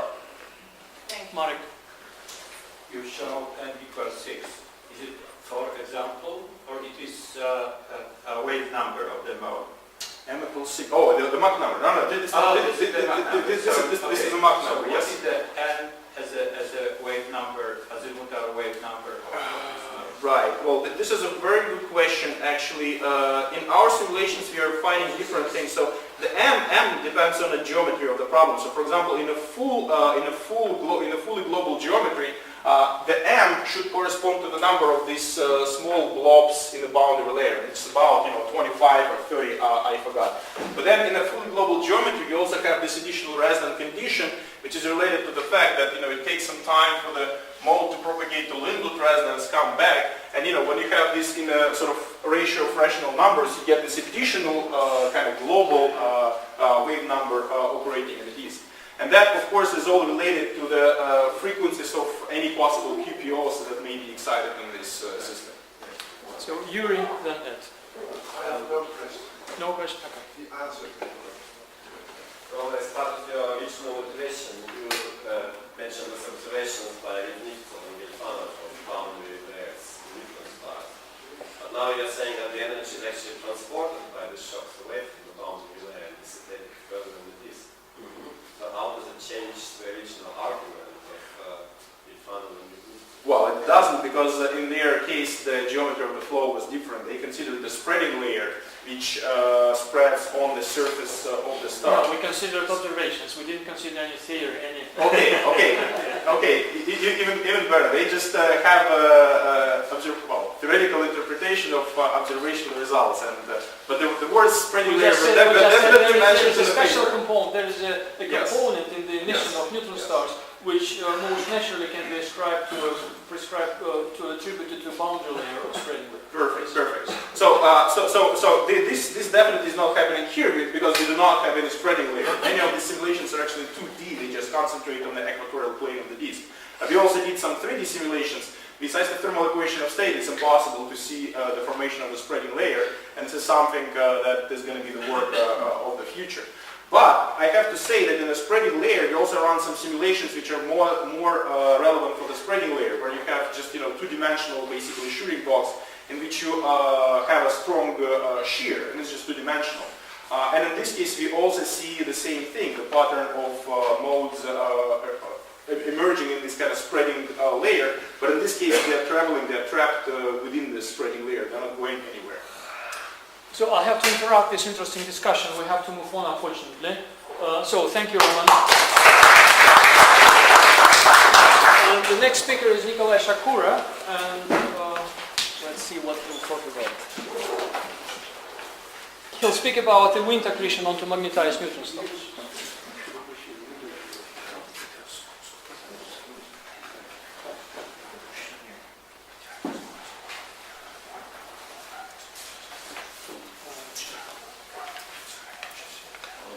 In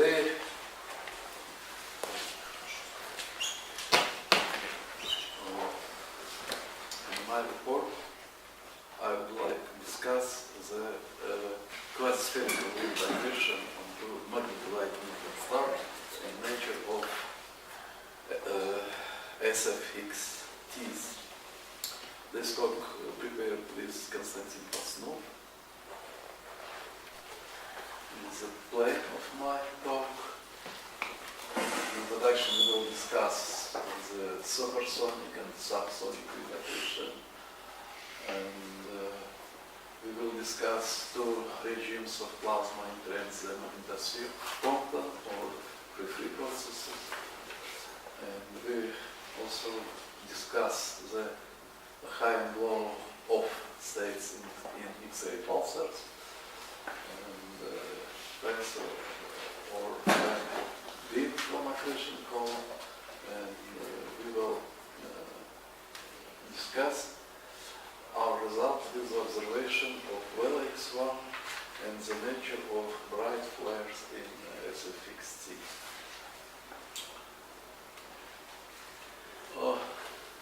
We published two papers, and now the third paper is in press.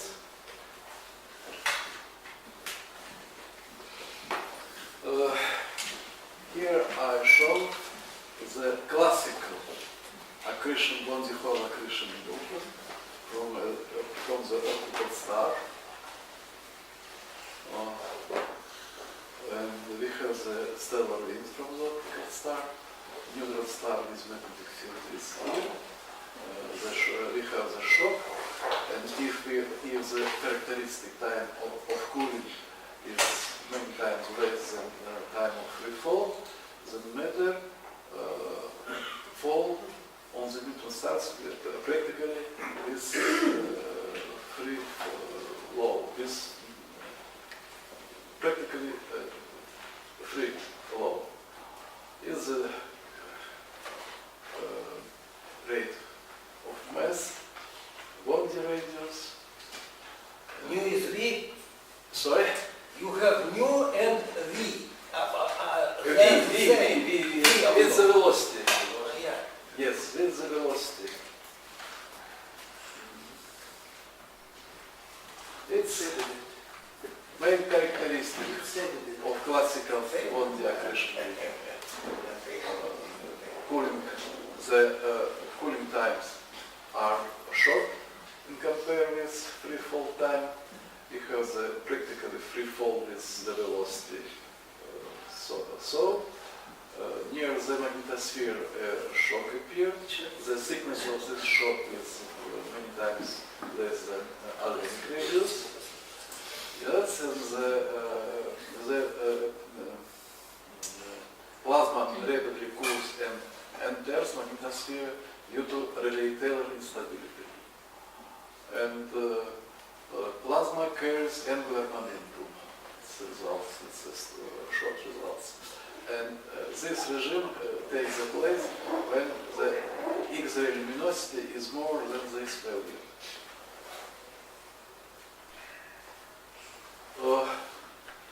We will discuss new regime, the regime of subsonic settling accretion without the shock near magnetosphere.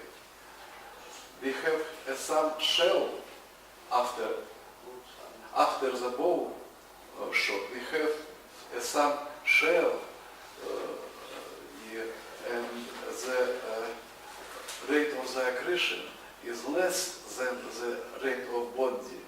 It's less is the cubic root time of reflow, the ratio of time of reflow to the time of cooling. And in this regime, the rate of accretion is less than classical classical regime, and we have some settling subsonic accretion, and the rate of the accretion is less than in the when less on this factor.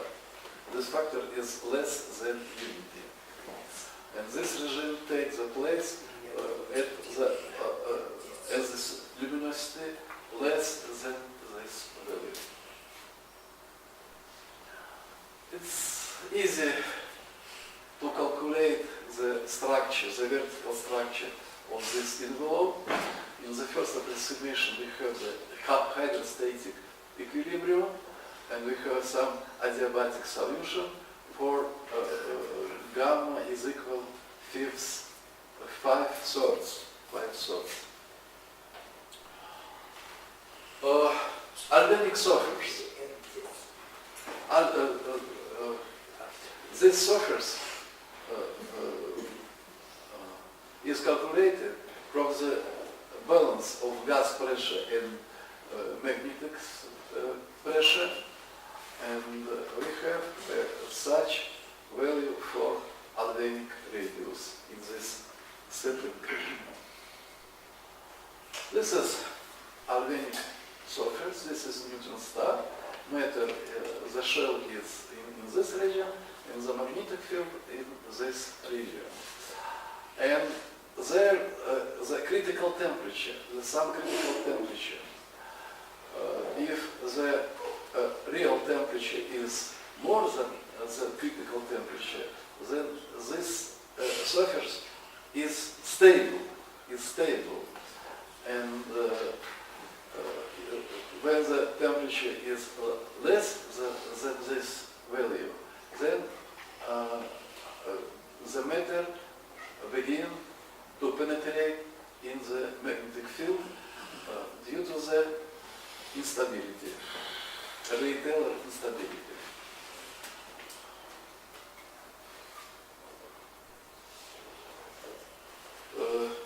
To calculate the penetration of the plasma in magnetic field, we must consider two cooling regimes. One cooling is the Compton cooling time, is the Compton regions with such time, and another mechanism is the radiative cooling time, free precession. It's Zeldovich radius, luminosity, and our factor F is typical is about 0.1. It's possible to calculate the velocity of penetration in magnetosphere. It's the typical Zeldovich radius for Compton cooling. It depends from the rate of the accretion, magnetic momentum. And if in another situation we have the free processes that responsible for the cooling, and Zeldovich radius, it's usually this regime takes the place for the rate of accretion is less for less values, and it's the factor F. This factor show it's the ratio of real radial velocity to the free fall velocity for these two regimes. And we apply our result to real source.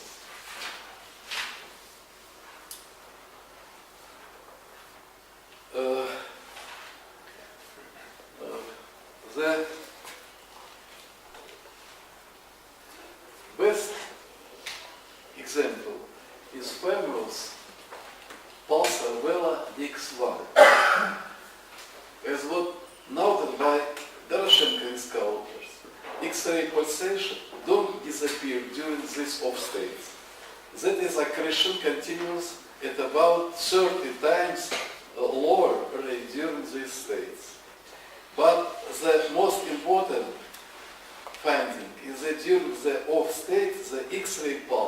right. As you see, change the phase by 90 degrees. This is the maximum in high state and the minimum in low state. And what we explain this results of observation. We have when the rate accretion is low, then optical depth along this direction is less than unity, and photons go in this direction. And the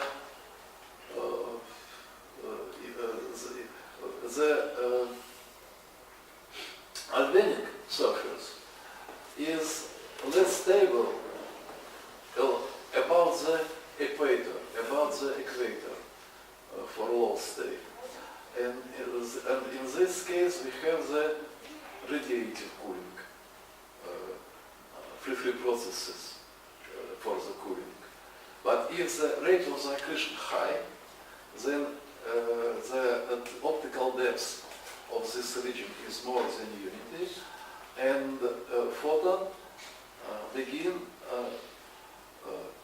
to scatter in this region, and in this case we have the fan diagram, fan beam, pencil beam for low and fan beam for this. And yes, in this case we observe the X-ray beam in this direction, it's pencil beam, but in this high region we have the another diagram, fan diagram.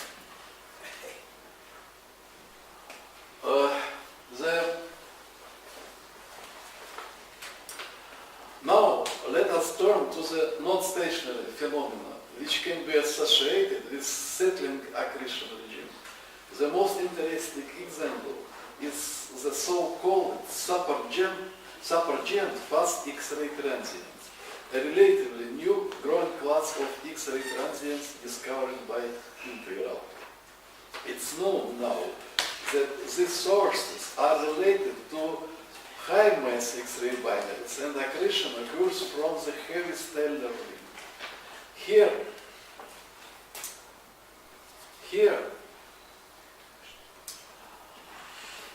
shown is example of the SFXT. The most important feature is their high dynamic region, about factor 100 on 1000 times, and short duration, about 1000 of seconds. The average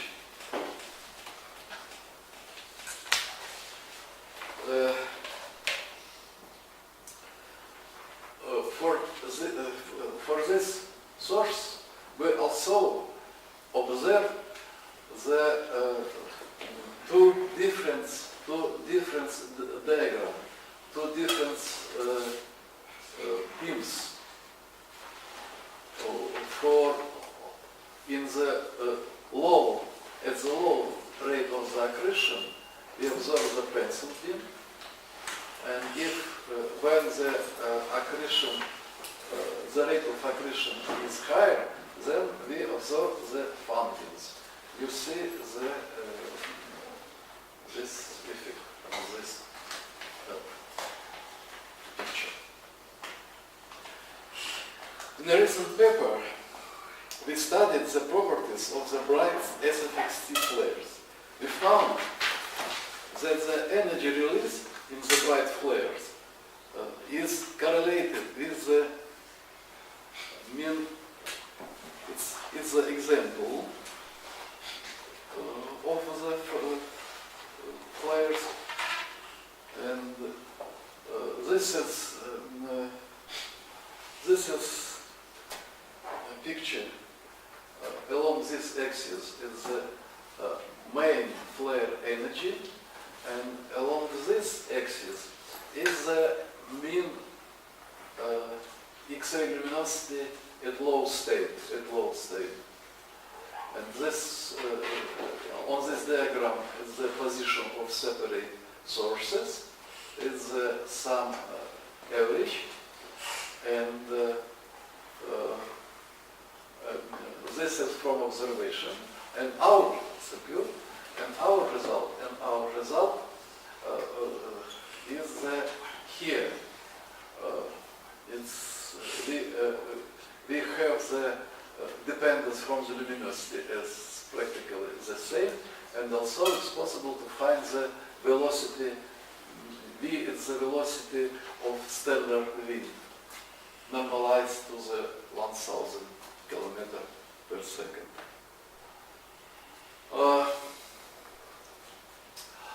In our model, the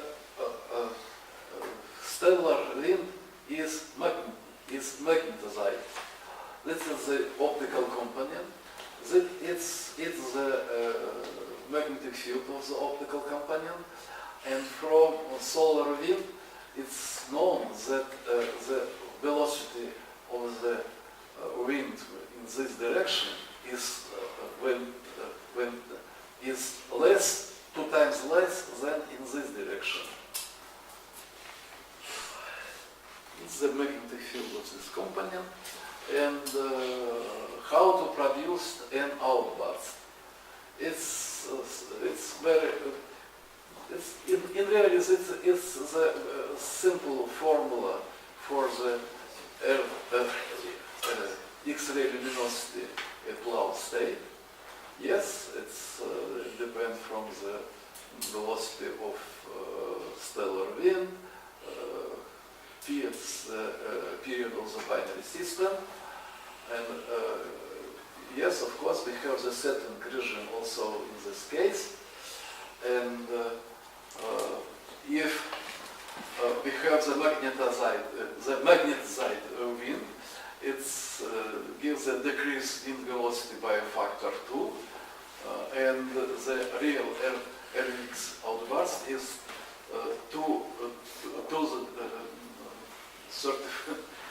32. We have 32 multiplied by 10, and as a result, we have the very high X-ray luminosity. And it's usually really Taylor instability when we have the stellar wind without magnetic field. But if we have the stellar wind with the magnetic field, new mechanism appear for the penetration of plasma in magnetosphere of Newton star. This is magnetic reconnection. That is magnetic reconnection. It's the conclusion.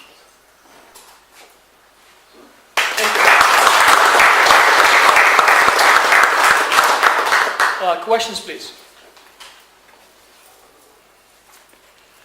So in the Fan diagram, I thought you should have 2 peaks in the pulse profile. Is this correct? If it's beam, you have only 1 peak. If it's we have two poles. Even with 1 pole, in the Fan diagram, we have the beam diagram from 1 pole and from the another pole, and in the Fan diagram we have also the 2 pole but perpendicular. Yes. Okay, we can discuss it later. Other questions? So if it's not the case, let's thank the speaker. And we'll have a coffee break until 11:40.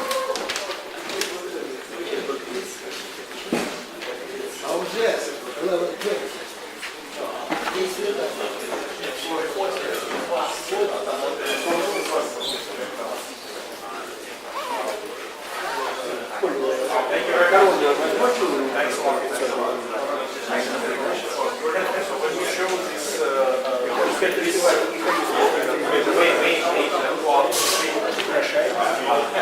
we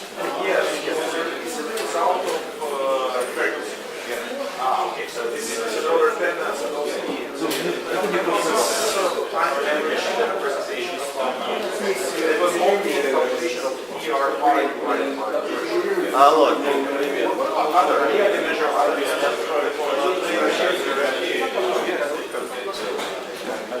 Ну, приходи, решим. Ну, ты не можешь спросить.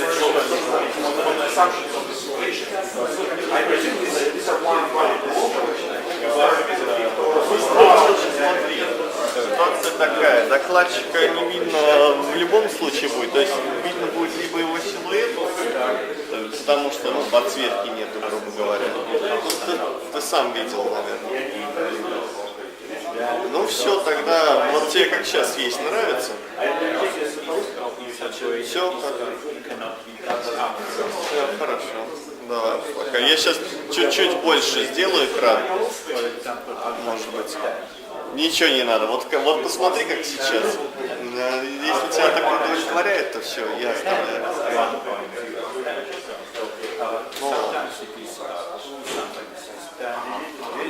Да, хорошо. Ну, вот сейчас примерно так же. Ну, все.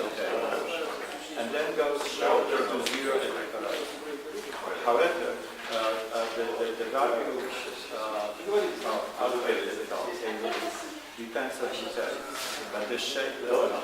So shape is always like constant, roughly like a volume. Issue not east of is not an issue. Maximum close to 3M, but not always. And the details would be things like the geometry of the magnetic braking pores. Yes. Magnetic field efficient. This kind of stuff. Okay. So it's just, they just make simulations and analyze them this way. Right. And then, that I have also a question. You said something very fast. And in my paranoia, I understood this, that you said, then alpha cannot be proportional to shear over verticity. Did you say this? well, in this case, we are not, in my talk, in my talk, we do not have a local restriction. Can I interrupt you for a second? Larry, would you mind chairing the next session?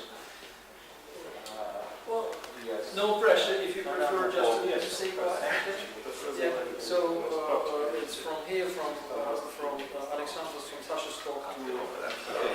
Let me take my glasses.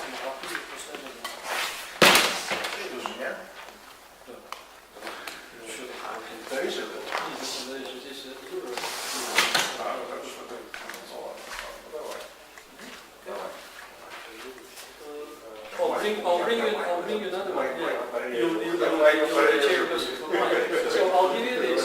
It will be from here, starting at 11:40 until lunchtime. Until here, finishing with UV layers.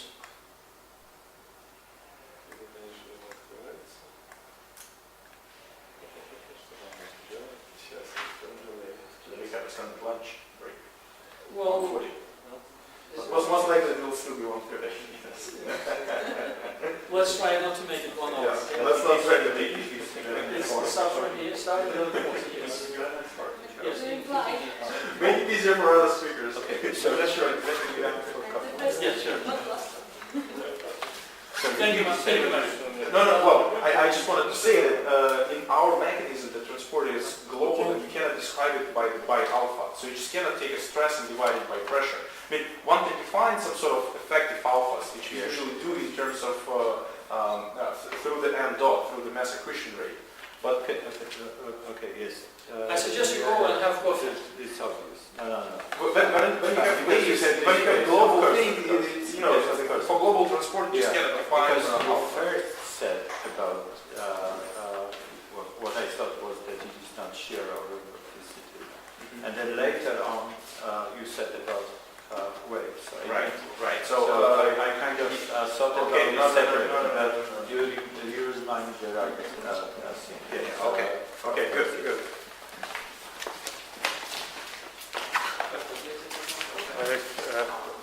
Hello, Hello. I'm Gregory Vereshchagin. I'll be talking Okay. about your So- work in a Could you, because here. I found your name, and that is the one which I'm not sure whether I would be able to pronounce properly. Vereshchagin. Vereshchagin. Okay. Yes, I'll be talking about your work with Igor Novikov. Just mentioned Very good. Yes, in Thank you. 91, yes. So don't go away. Now I will be the chairman of the session. Oh, that's So I great. cannot go away. Okay, good.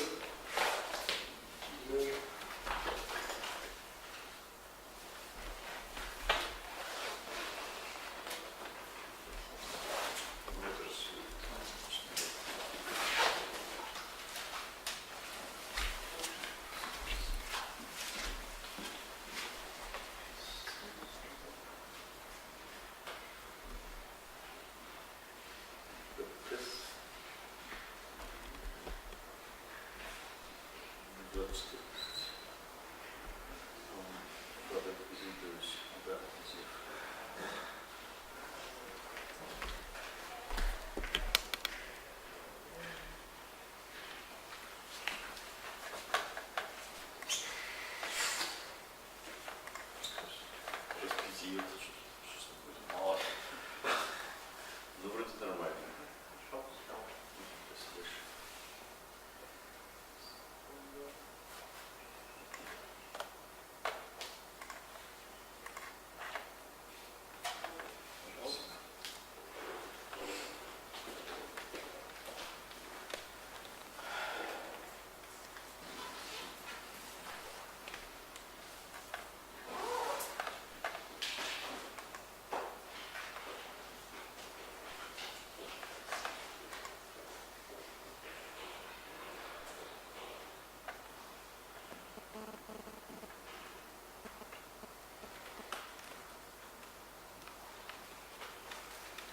Так, ладно.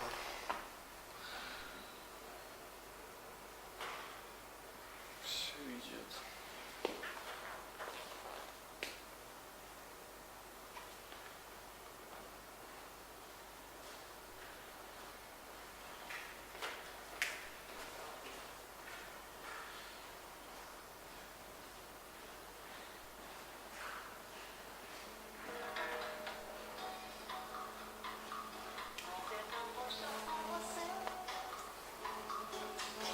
Алло, Дим, да.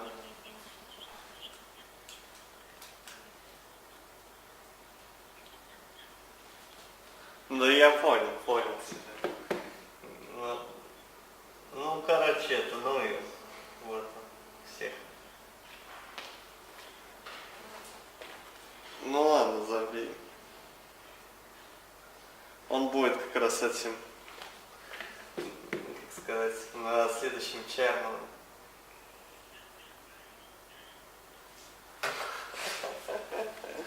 Короче, тут это, качество видео 22 FPS.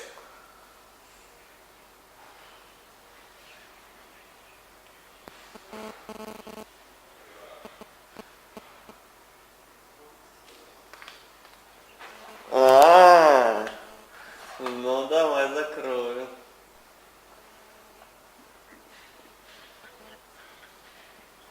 Хорошо, ну все, я так и делал. Ну, поднялось на 3 FPS. Ну, дальше нужно проверить. Как? Хорошо. Ну, вроде идет. Но я сейчас хочу проверить прямую трансляцию, но что-то это я нажимаю сейчас на смартфоне. Ну, он сразу выключается.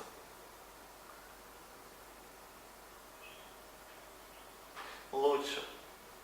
Ну ладно, короче, сейчас я посмотрю еще, что лучше.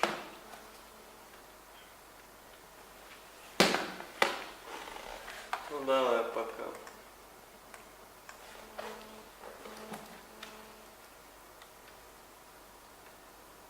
Эй, есть кто-нибудь? А я же закрыл. Алло. Есть кто-то?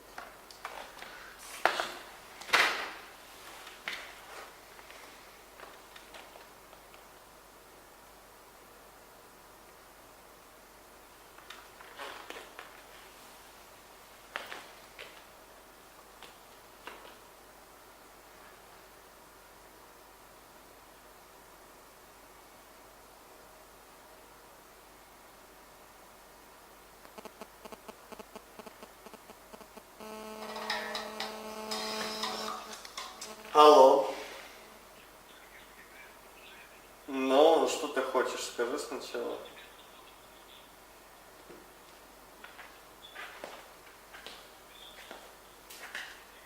Нет, не посылал он мне. Ну, хорошо, я найду, но вы не можете найти сам. Они все равно говорят.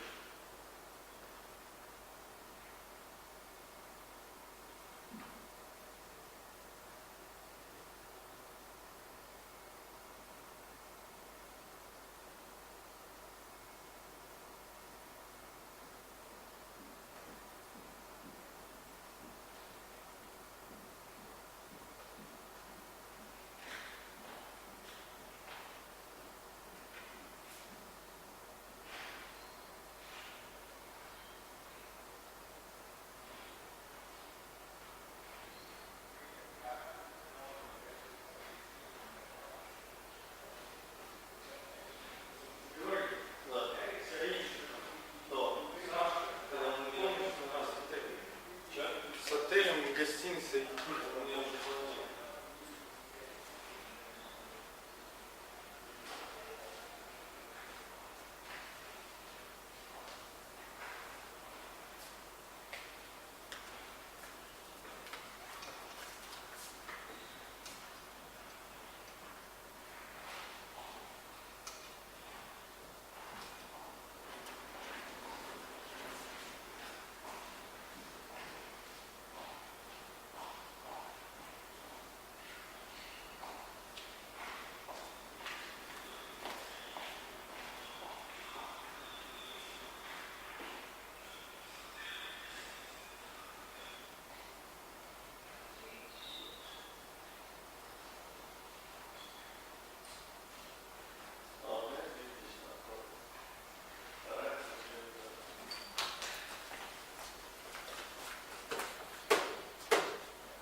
Илья, ну я тогда отхожу, да? Да.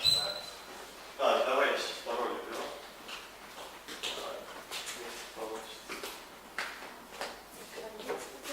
Вот это на переключать слайды, а вот так вот. Ну вот. Ну вот видим вот эти две кнопки, вот видите, она работает вверх-вниз. Ну и соответственно, когда слайды будут включены.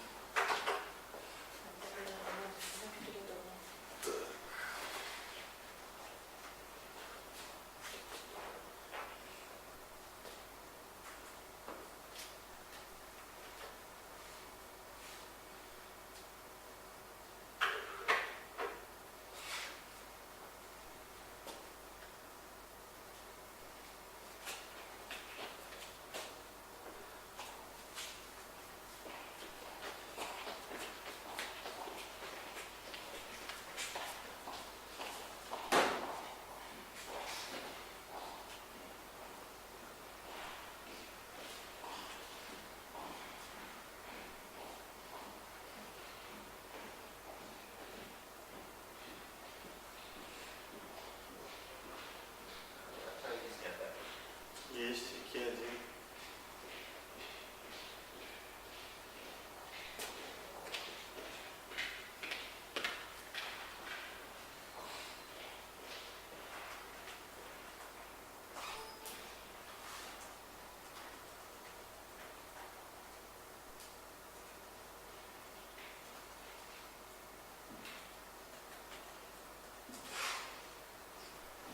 Короче, по идее, пароль удален.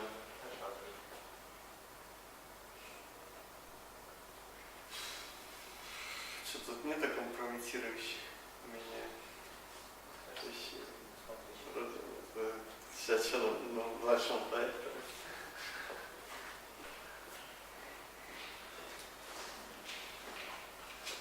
Ну, короче, пошел.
can start.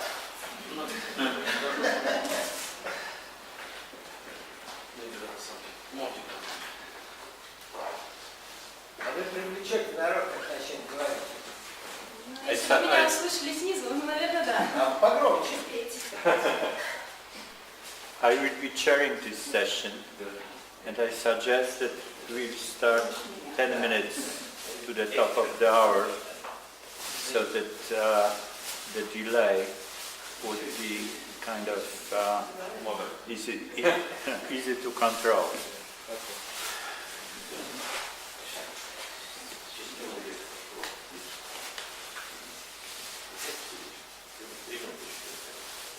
In 2 minutes.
So we continue the topic, and there is a delay, which I will try to control. We have 5 speakers and 3 topics to cover. The first speaker is Alexandra Beledina. Please start. You have 15 minutes. I will show you 5 minutes after 10 minutes. Thank you very much. So for the next 15 minutes, I will try to make sure that optical wavelengths are very interesting to study the accretion picture in the X-ray binaries.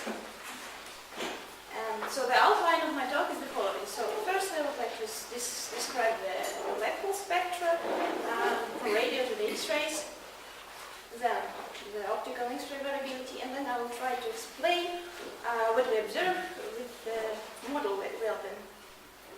So observations. So as you know, in the black hole binaries we observe 2 spectral states, the hard state and the soft state. The soft state is usually attributed to the geometry which is shown here, where the standard cold accretion disk is going all the way down to the innermost stable orbit, and there is some sort of corona above it, which radiates at high energies. While in the hard state we have a completely different picture, completely different X-ray spectrum. And this state it can be described by the accretion disk, which is truncated far away from the black hole, and the innermost parts are occupied by some hot, geometrically thick inner flow, or if you wish, the hot disk, which radiates in the X-rays, which produces this X-ray spectrum by ionization. We also have the radio, which can be explained by the jet, which is present in the system. So the broadband spectral energy distribution of the typical low mass X-ray binary looks like this, where we have the X-ray spectrum here from the innermost parts of the black hole, and we have the radio here, which is produced by the jet. But we also have the optical wavelengths here, And the question is, what produces these optical wavelengths? A part of them can be described by the standard accretion disk, but there is also an axis here, and the question is whether the jet can describe this axis. Probably in some cases yes, but in other cases we see this nice power law here, but this power law cannot be contributing to these wavelengths. Of course, it goes above this wavelengths. And in some cases the jet is very faint, so this opposite happens. It cannot contribute to the optical because its possible contribution is very low. So what are the other candidates to produce the optical wavelengths? One of the natural candidates is the irradiated accretion disk. So that the X-rays, which we see here, they can shine to the outer parts of the accretion disk and they can enhance the emission there, which contributes here.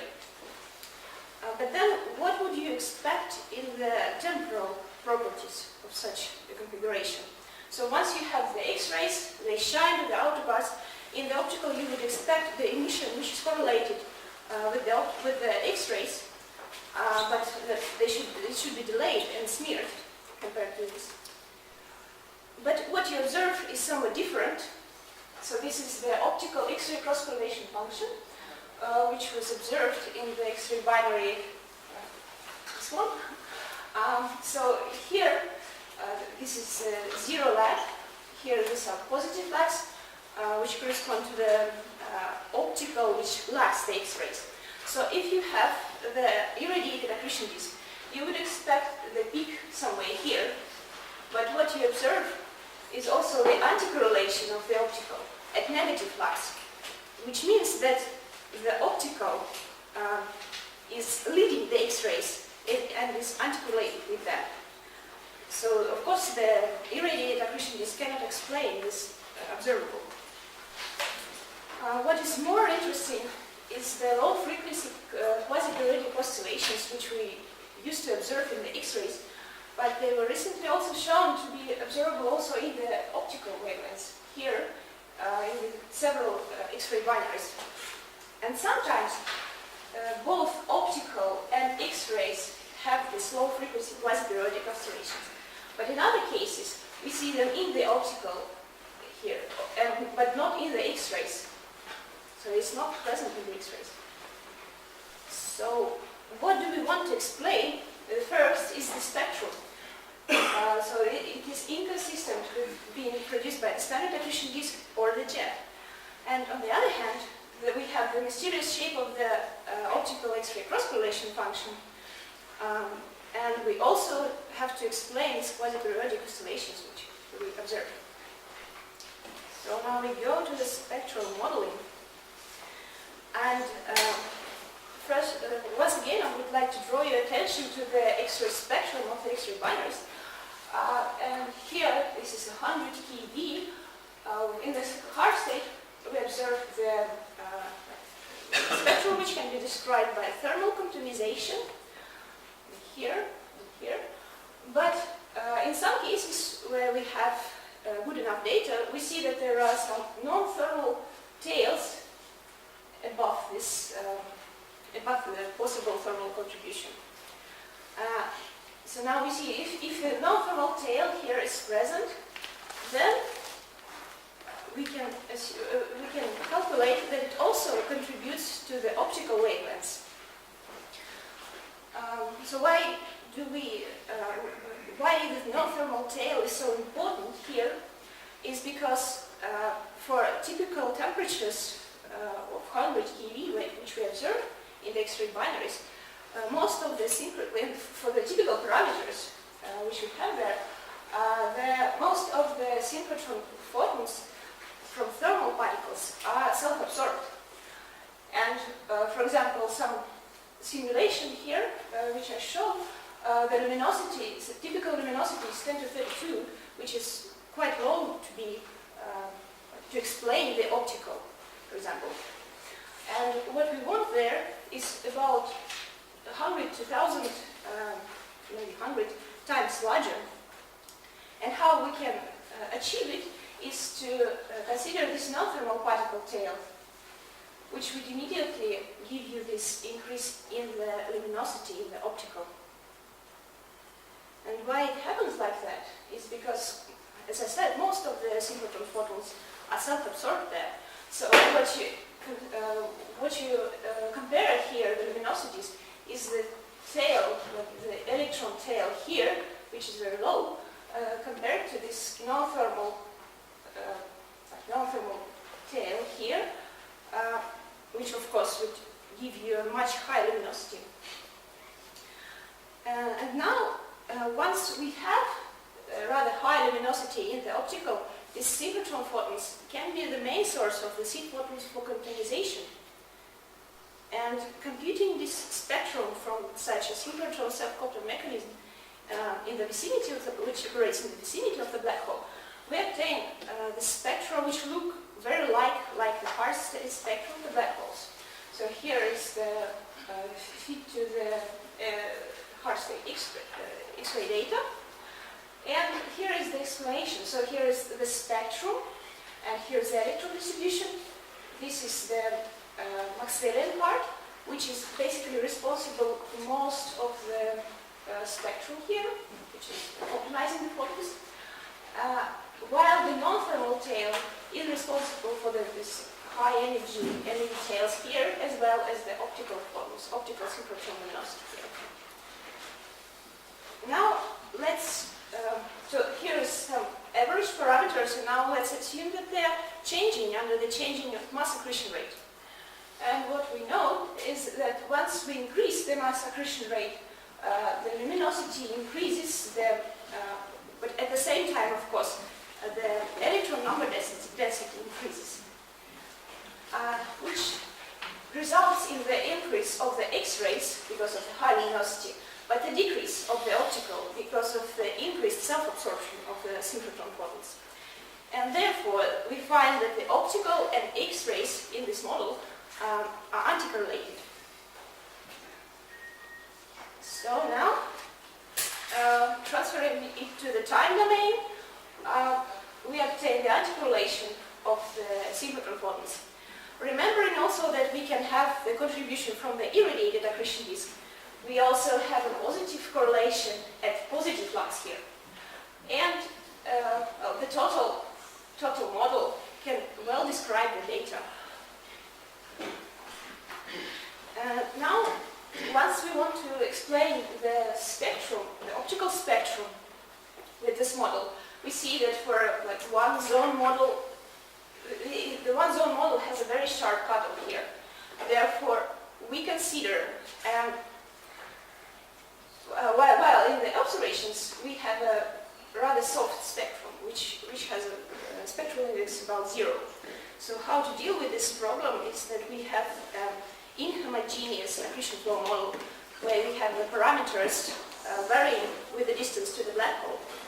And so we have the synchrotron peaks at lower and lower, peaking at lower and lower frequencies. And the total spectrum is substantially softer than the spectrum from one zone, which then can describe the data well. Okay, so now what I also mentioned, the QPOs. How do we explain the QPOs here?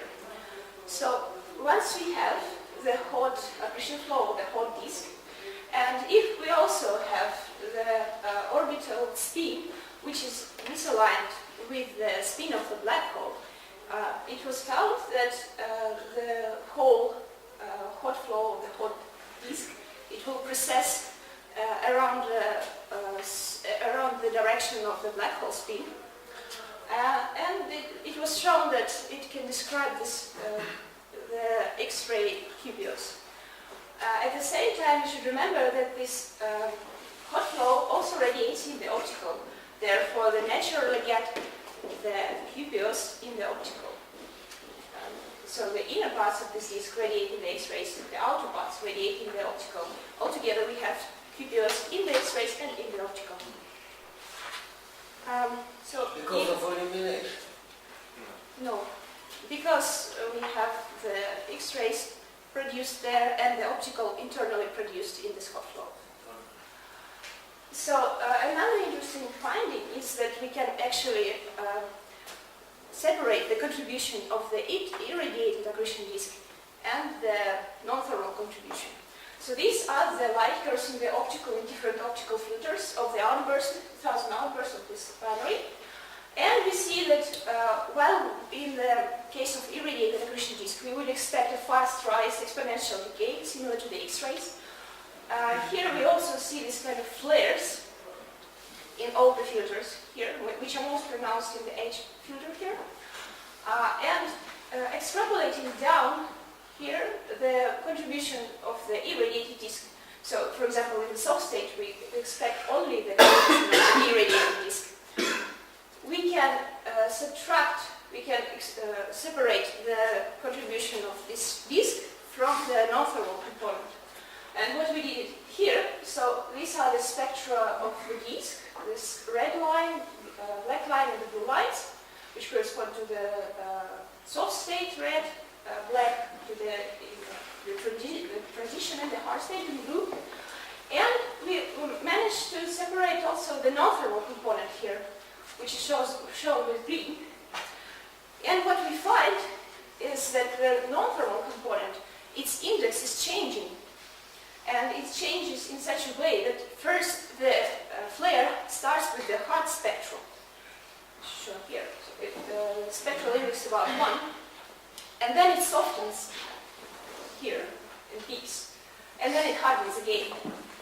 So the beginning of the flare cannot be explained with the jet, because you would expect the soft spectrum of the jet, not like this one. Okay, so I come to my conclusions. There are many interesting observables in the optical which should be accounted for once you are trying to model the spectral transition when you try to model the hard state of the black holes. And these are the cross correlation, which shows the anti-correlation here, the so-called conditioning. Then there is the quasi-periodic oscillations. And then there are other observables, like this one, where you can separate the two contributions, as well as the rather flat spectrum. So these are all should be explained in any successful model which would explain the hard state spectrum black hole. Thank you. Thank you very much. Questions? So in some sense it's global oscillation of the disk. It's not oscillation, it's precession. No precession, it doesn't matter. Global precession. Yes, it's global. Inner part, in outer part. Yes, in the, so I didn't have time to speak about it, but the model here, which I described, it was shown in this paper, that for this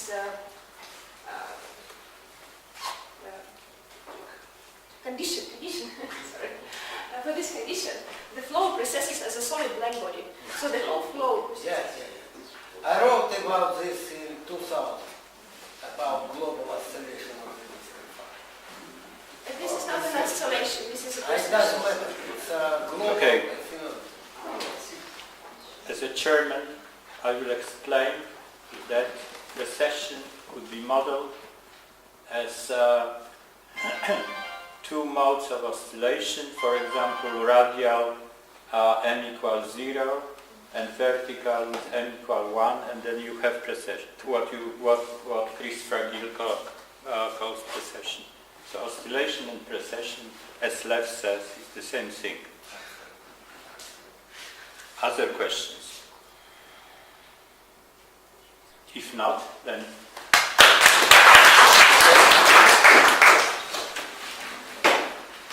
the next speaker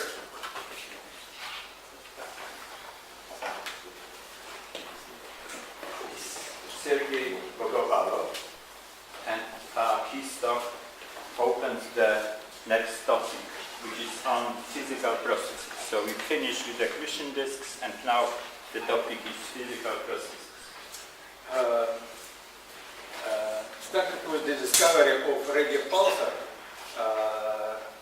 centrifugal acceleration in the pulsar magnetosphere initially seriously considered as a rather perspective mechanism of acceleration of plasma.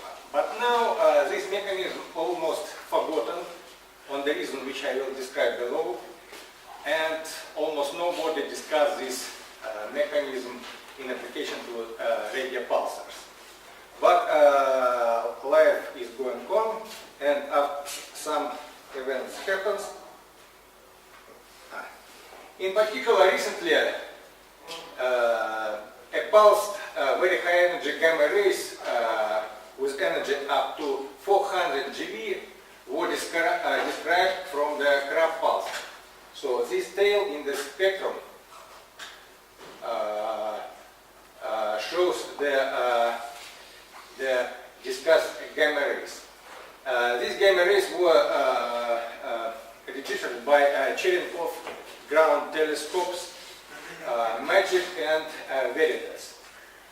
And this is pulsed radiation. So this is radiation is directly connected with the pulsar magnetosphere, and these observations clearly tells us that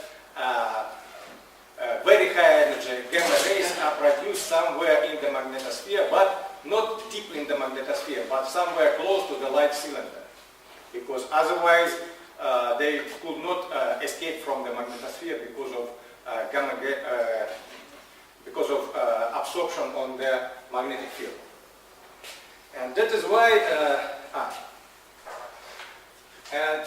the most popular mechanism of acceleration of plasma or particles in electrostatic gaps do not provide acceleration of particles to so high energy in the outer parts of the magnetosphere and generation of such radiation. That is why it is now new interest to the new alternative mechanism of acceleration of particles and plasma. And now I return back to the mechanism of centrifugal acceleration, and on this slide there is a simple mechanical analogy of the acceleration of plasma in the magnetic field. Magnetic field can be presented as a wire of this form, and a nut on this wire which slides along the wire like plasma slides along the magnetic field lines. When the wire is not rotating, nothing interesting happens. But if you start to rotate the wire along this axis, the nut will start to slide along the wire and will be accelerated. Actually, in this picture, we can observe all the main features of the plasma acceleration in the pulsar magnetosphere. It clears that the motion of the nut along the wire will be twisted in the direction which I call negatively twisted in direction opposite to the direction of rotation. And it is clear that the more height of the nut, the stronger will be this twist. And attraction side of the centrifugal acceleration in application to the pulsar magnetosphere is that the end of the wire could be located at the light cylinder and rotates with the light velocity, and this means the nut rotating with the wire will acquire very huge energy.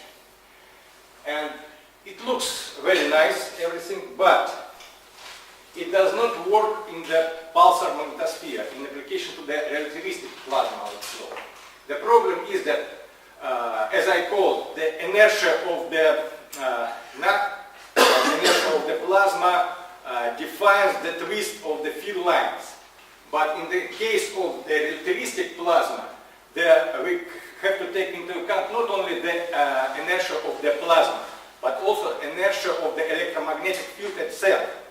And it results that the twist of the field lines is defined by both parts of the inertia.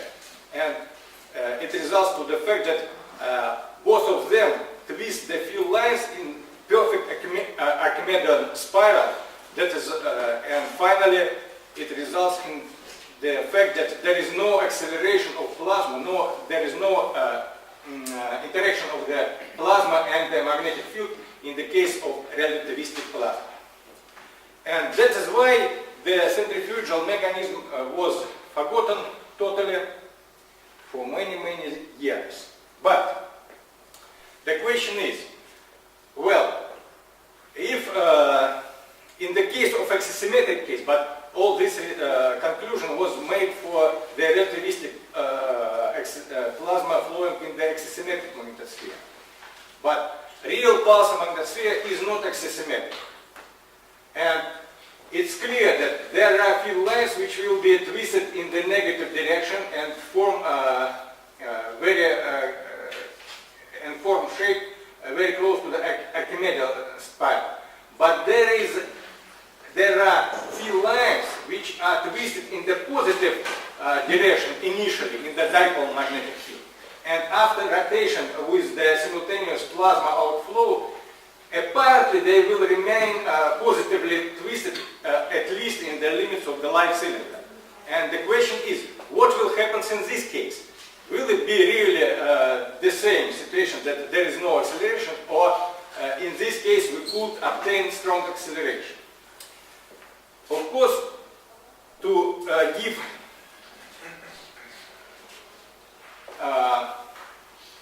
perfect answer on this question, we need to simulate real pulsar magnetosphere in 3D and so on for oblique rotation with all the details. But we can apply another approach to this problem. It appears that it is possible to obtain some equation which defines the variation of the Lorentz factor along 3D field lines of the prescribed shape. For example, we know that on some reasons we know the shape of the field line. The question is how the Lorentz factor of the plasma will vary at the motion of the plasma along this field line in 3D. And it appears that it's possible to give answer on this question. And starting with the equation of motion of this form, this is a conventional equation of motion of the plasma in force in ideal MHD approximation with neglection of pressure. It is possible to obtain a rather simple equation which defines the variation of the Lorentz factor along field lines, any field lines, with a prescribed shape.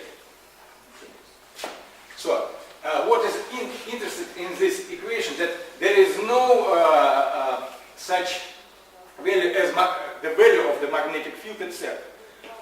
Everything what is here is the components of the velocity of plasma, Lorentz factor, geometrical, and the shape of the field lines, which is defined by the products between different ports, between the direction of magnetic field and radial and azimuthal directions. I will not detailize on the calculations, so the geometry is the following, that we have some field lines which are of arbitrary shape, and we can predict how the Lorentz factor will vary with motion along this field line.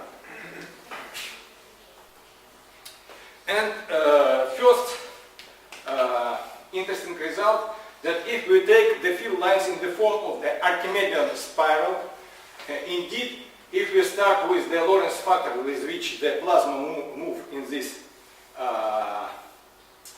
magnetic field, we see that the Lorentz factor remains constant and equals exactly to the Lorentz factor of the bulk motion of the relativistic field itself. But the question is, what if the some pieces of the plasma initially differs from the bulk motion of plasma or background plasma? And from this figure we see that in this case all the trajectory converge to the same velocity as the bulk motion of the plasma. It means that this outflow will be stable, and finally all the pieces of the plasma will have the same Lorentz factor as the bulk motion. I will not discuss this stuff more. So the second fact is the following, that let us ask yourself that what if the twist of the field line will be less than twist of the real Archimedean spiral for the bulk motion plasma with velocity equal 1. So light velocity. And we can characterize the twist by the velocity which is larger than light velocity. I will explain this later. And we see that in this case the plasma is accelerated faster than the linear growth, and finally it converges at some distance, quite small distance, up to the light cylinder. For example, if the difference between velocity is only 1%, the Lorentz factor is converged already in the limit of 7 light cylinder. So the fact is that field lines is twisted less than the twist of the field lines for wind with velocity equal to the light velocity. There is divergent acceleration of the plasma in this case beyond the line cylinder. And next question is what will happen on the field lines which have positive twist, so twist in the direction of rotation in the limits of the light cylinder. And such field lines can exist very close to the last closed field lines of the pulsar magnetosphere. They are shown here by dashed line. And what happens?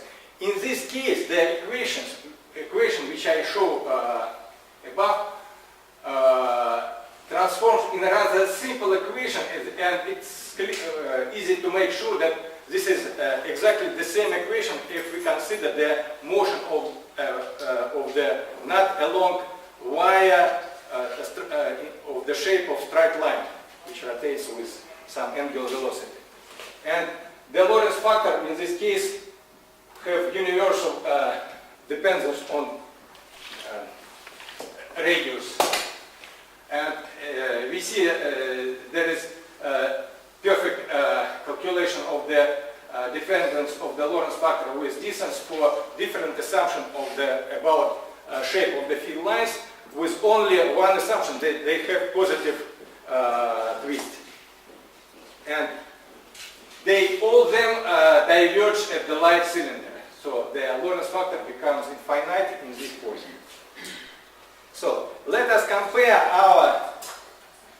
my calculations with the results of direct calculation of the pulsar magnetosphere in MHD approximation. They were performed firstly, published firstly last year in the work by Chekhovskoy, Spitkovsky, and Lee. What we observe here, this is the distribution of the flow velocity of plasma in the equatorial plane of the obliquely rotating pulsar. And what we observe here, that we see that on the field lines which are initially curved positively in the pulsar magnetosphere, we have remarkable acceleration, while at the field lines which initially had a negative twist, there is almost no acceleration. This means that these field lines very slightly differ from the perfect Archimedean spiral. That is why they provide acceleration of plasma beyond the light cylinder. But what the most important are these points, which absolutely have no explanation if do not take into account the centrifugal acceleration. You see that the acceleration here occurs exactly in at the light cylinder. Unfortunately, the authors did not show the shape of the field lines here. That is why these dashed lines I draw by hands, just to demonstrate that apparently here we have the field lines which remain positively twisted here, and that is why we have quite efficient acceleration in this point. And I don't see any acceleration, just half a minute. And finally, it is possible to estimate the Lorentz factor of the plasma, which can be achieved in these points at the light cylinder, at the positively twisted field lines. In this, the simple estimates under only one assumption, that the region of the closed field lines reaches the organic surface, give that Lorentz factor can achieve for the pulsar crab a value of the order 5 to the 10 to the 7 this value. So, in conclusion, it follows from this work that magnetocentrifugal mechanism can provide efficient acceleration at the light cylinder by maybe a small fraction of the electrons of the pulsar wind, but also a remarkable fraction of the wind at distances beyond the light cylinder, downstream the light cylinder. But now we cannot specify what will be the Lorentz factor of this plasma and what distance will be needed to accelerate this. Of course, for this it's necessary already fully self-consistent solution. Thank you.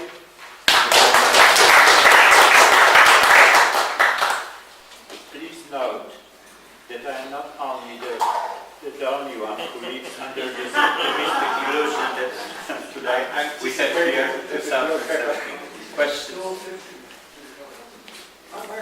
Please move to the picture. In my opinion, the main acceleration takes place not in the light cylinder, which is a circle, but as you told, here, larger distances. Yeah. Of course, maybe some acceleration takes place according to your mechanism in the light cylinder, but certainly it's impossible to accelerate to the infinite energy because the energy source is finite. It's impossible to accelerate particles because it's a MHD picture, it's not the tail. Yeah. Yes, it's impossible to accelerate particles to the energies which energy density is larger than the energy density of the electromagnetic field. Sure. What is the question? So there is some restriction of... Yeah, because I already told that if we assume that some shape of the field lines, we have the following picture. Of course, if the Lorentz factor increases infinitely, finally the inertia of the plasma will change the twist of these field lines and increases the twist and the acceleration will be terminated. So maybe that's the reason. But this happens only in the self-consistent. Yeah, so maybe that's the reason why there is no bending of the magnetic field lines. This is necessary for your acceleration. But we don't know. A small amount of magnetic field lines. We don't know what is the shape here because nobody drew the shape of the field lines in this region. So yeah, but it's very small. Okay. Yes, sure. Next question. So I had a sort of related question. So instead of looking at these simulations by Anatoly and his colleagues, can you just, they have simulations doing, MHD, force-free, resistive cases, and, this geometry of the field lines changes in different cases. Can you just consider some simple analytical method, like I think what's called the Dodge solution, which is a vacuum limit, and see whether this field morphology does have these positively curved field lines? The vacuum solution, basically. But this is a little bit dangerous to use a vacuum solution. No, I know, but at least to see whether such morphology arises in already known vacuum solutions, which are well investigated. We have a little formula for it. But now we in the hand, people already have MHD solution. Sure. The question Well, is to ask them to make look what happens there. Exactly. Any other question? Seriously? Left. Can you show your equation of motion? Maybe it's titled there. I don't see dimension. Yeah. Here. U dot is du, omega is angular rotation of the... yeah, but you see, omega d dot is what? Is dimensional, but no, dimensional, yes. Yes, something... maybe something. Yeah, you should be very careful. Well, because two terms have different dimensions. But in this case, it does not matter. Yeah, yes. Okay, and we must go. Thank you very much. Again. The next speaker. What is the duration of the talk? 15 minutes plus 5 minutes for discussion. 15 minutes, I think it's shorter than this. The next speaker is Vladimir Kocharowski. 15 minutes and just 5 minutes for discussion. Of course.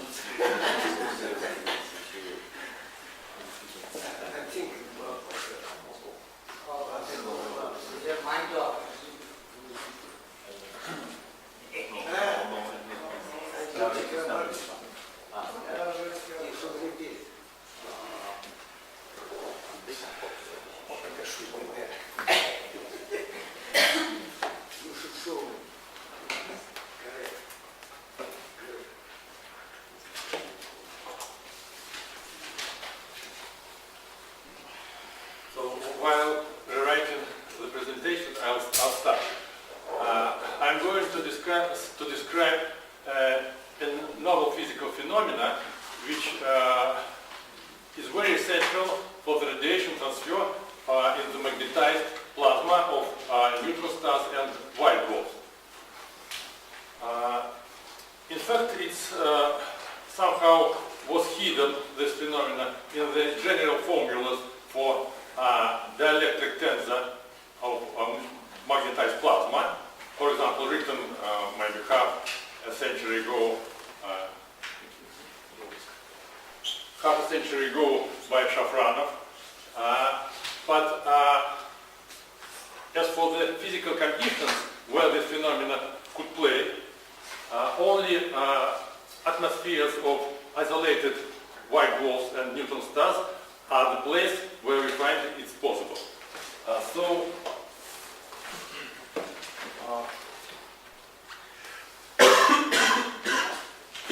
We consider not accretion but isolated stars. For example,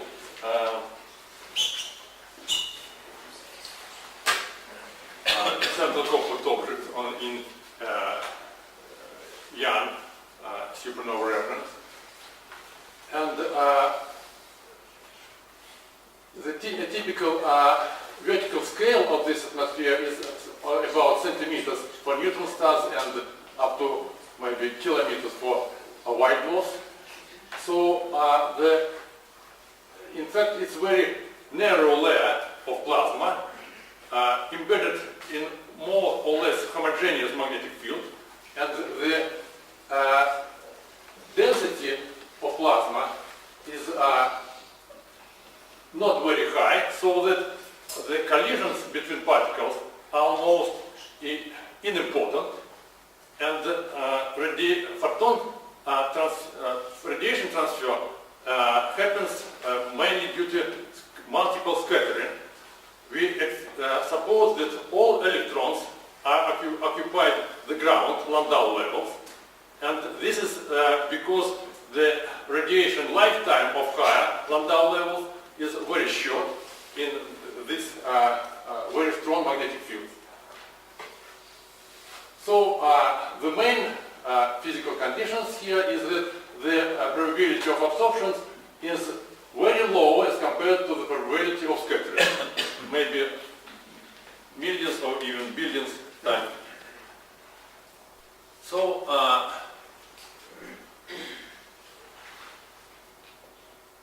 this is in fact classical problem which was touched by many authors during several tens of years, starting maybe from Westermans and Salpeter, Pavlov and Shribanov, Lai and Ho, Suleimanov and many others. But there are a lot of phenomena which could be included in the description, but I'll try to describe one more which we found to be very essential and changed the picture sometimes completely.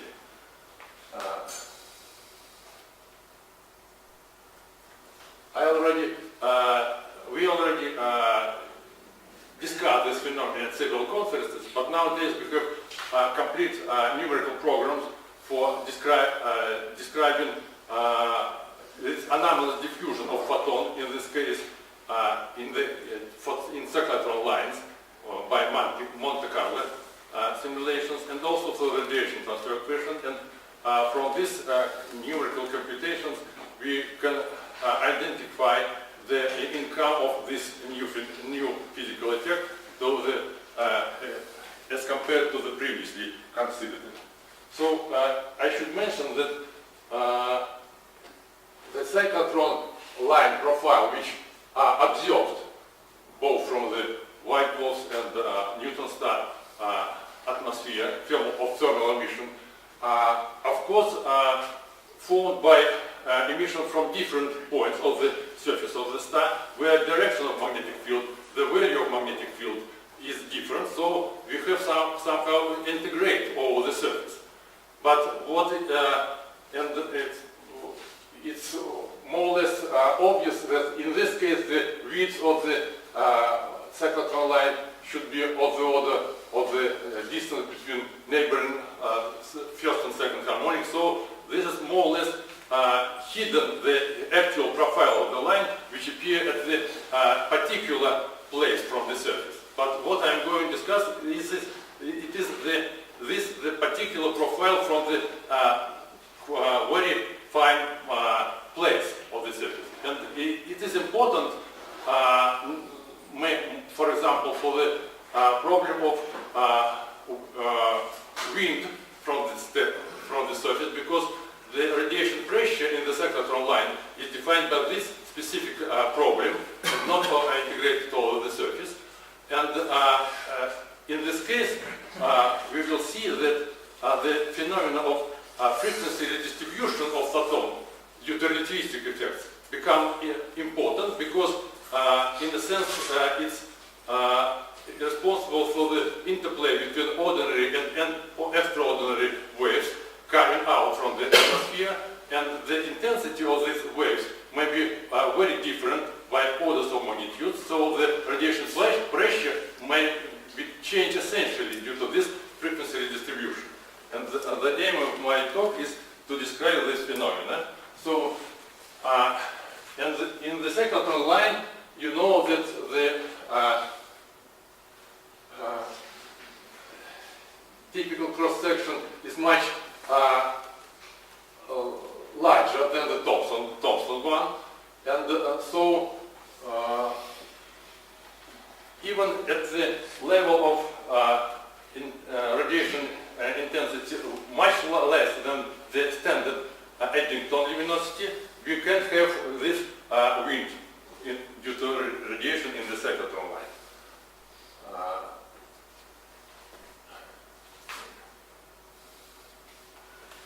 In fact, we have quite rarefied plasma. We will suggest that distribution of electrons velocity along magnetic field lines is Maxwellian, and we will use this dimensionless velocity along the magnetic field. And the atmosphere should be considered, as I said, as a one-dimensional. And nevertheless, the problem is very complicated, and in particular to the fact that the cross-section for the scattering, if we take into account the relativistic effect, is quadratically dependent on the velocity. So, in fact, we have two species of electrons which are resonant to one photon. And this is the reason for the frequency redistribution which was not taken into account previously. Here is the radiative cyclotron line width, and we will omit for simplicity the recoil effect, because it will take place only at the magnetic field of the order of 10 to the 13 or higher, and for typical measurements of the cyclotron lines, the magnetic field is of the order of 10 to the 12, for example. It also can be taken into account, but I'll omit it. And the probability of to scatter on the electron with velocity in a given interval is defined by the two factors. The first one is the cross-section, which depends on the velocity, and the second one is the electron distribution. And if photon is in resonance, change the species of electrons to interact resonantly with the free length of photon can change essentially because it's a very exponential dependence due to this Maxwell distribution. And so the effect is in fact it's known in quantum condensed matter physics like a Levy flight. For example, if we have a particle which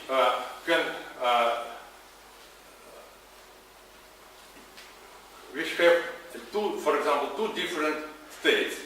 For example, exciton with zero and non-zero magnetic moment.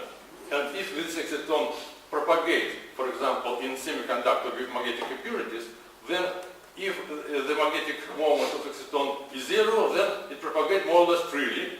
And if the magnetic moment of exciton is non-zero, it's in our state, it feel the magnetic impurities and cannot propagate freely. So the propagation of these particles depends on the state, depends on the state, and so diffusion may take place not as classical diffusion with very short free length with multiple scatterers, but sometimes particle changes its state and may move very far freely, and so in the same took place for the photons in the atmospheres of neutron stars and white holes. Due to this effect, photons can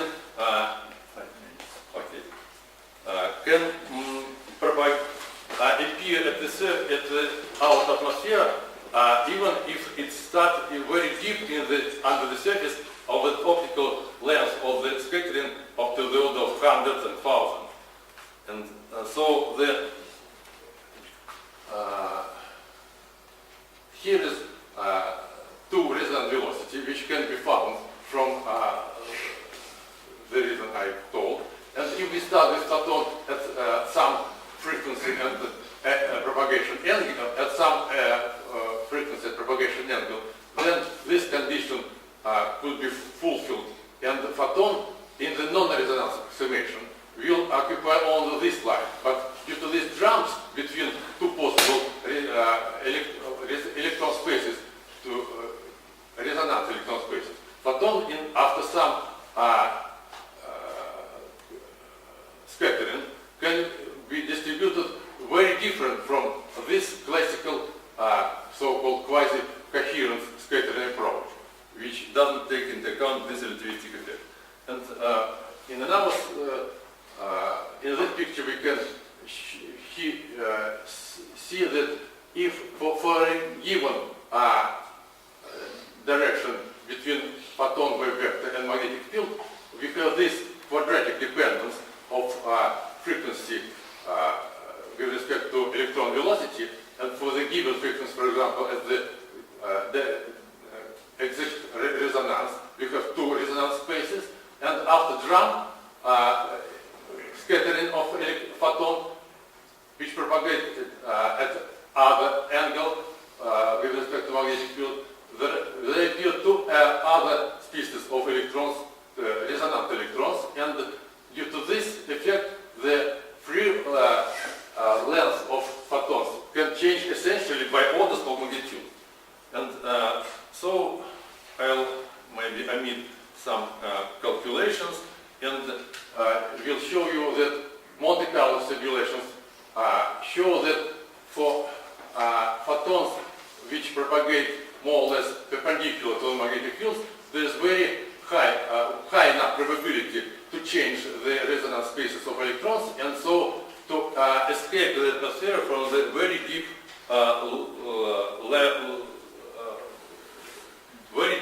levels where the optical depth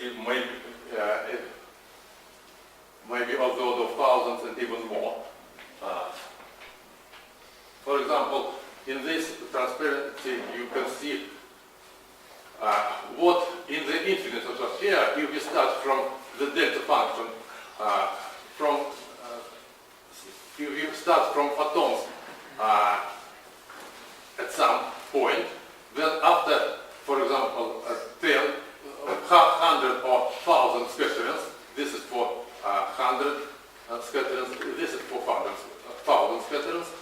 have some distribution of photons with respect to the optical depth in the infinite atmosphere, but these the dotted dashed lines are shown for the non-resonant approximation. And if we take into account these relativistic jumps, we will see that they appear a very long tail of photons which can escape from the very deep levels of the atmosphere, and the cyclotron line is formed mainly due to these photons, not due to this one which were thought previously.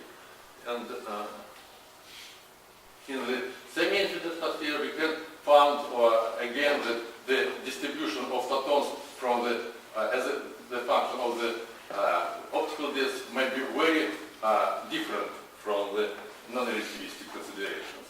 And so for the most of the neutron stars we observe, and for the magnetic white dwarfs with magnetic fields of the order of fraction of billions Gauss, this new phenomenon is very important, and it is the mode which defines this cyclotron line formation. And in particular, if we take into account other phenomena, for example, like vacuum polarization and all the stuff which was considered previously, and here, for example, in the dielectric permittivity of relativistic plasma is shown where this effect was hidden. It was hidden in the graph function, and calculate normal waves for some specific features of normal waves and the radiation transfer equations taking into account these effects, where these coefficients also contain this factor. We find finally that the profiles of the cyclotron lines become very different due to this effect. And also, this is my final picture, this one. We can calculate the cyclotron wind in the atmosphere of neutron star and show that, for example, this central compact object, the wind may be very essential, and it's defined by these relativistic jumps and due to photons which escape from the very deep level of the atmosphere. Thank you for your attention.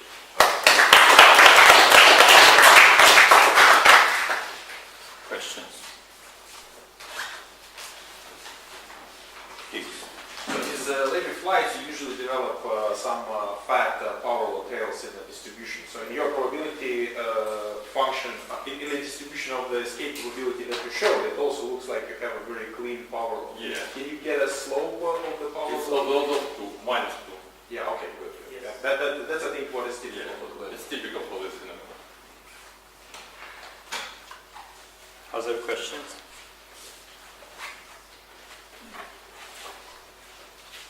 Thank you very much.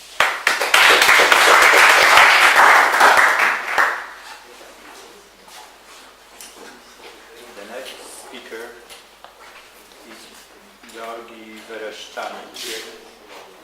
on photospheric emission from the relativistic outflow.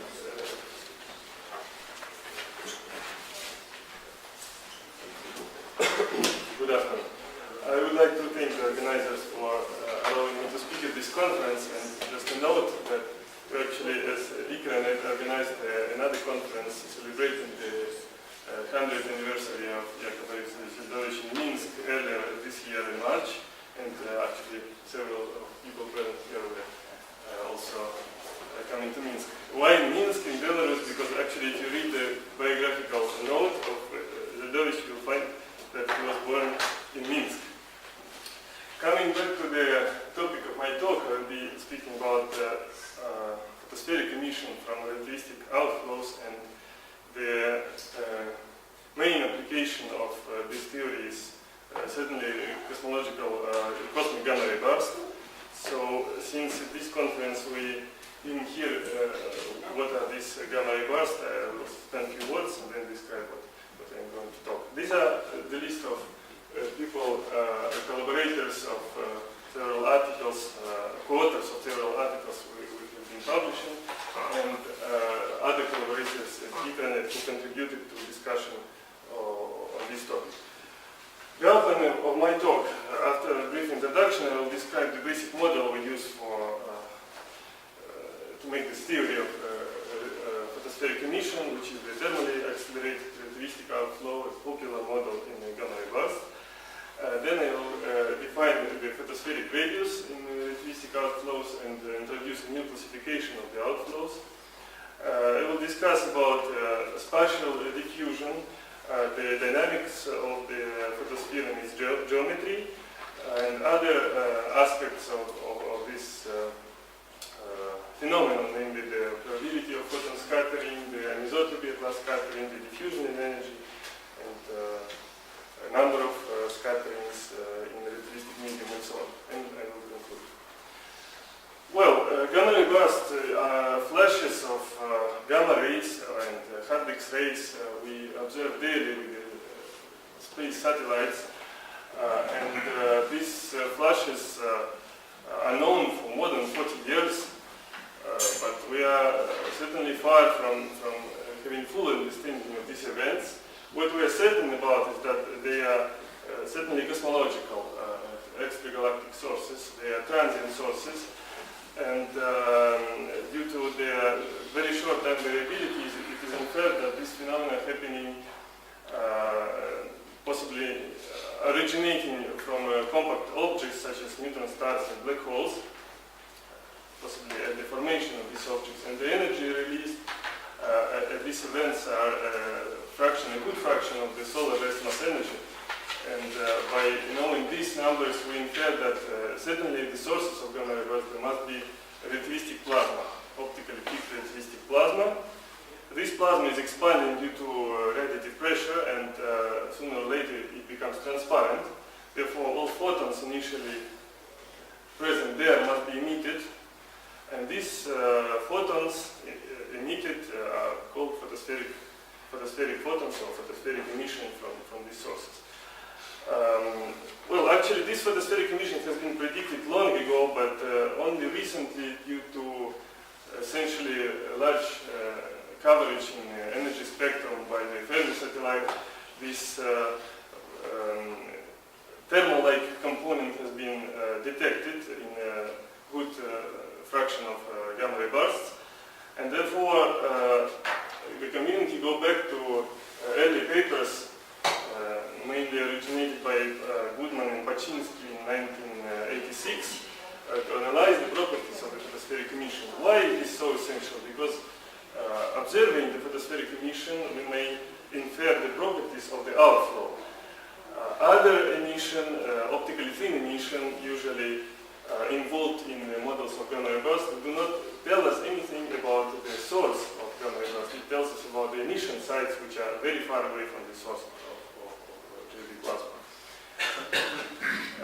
Well,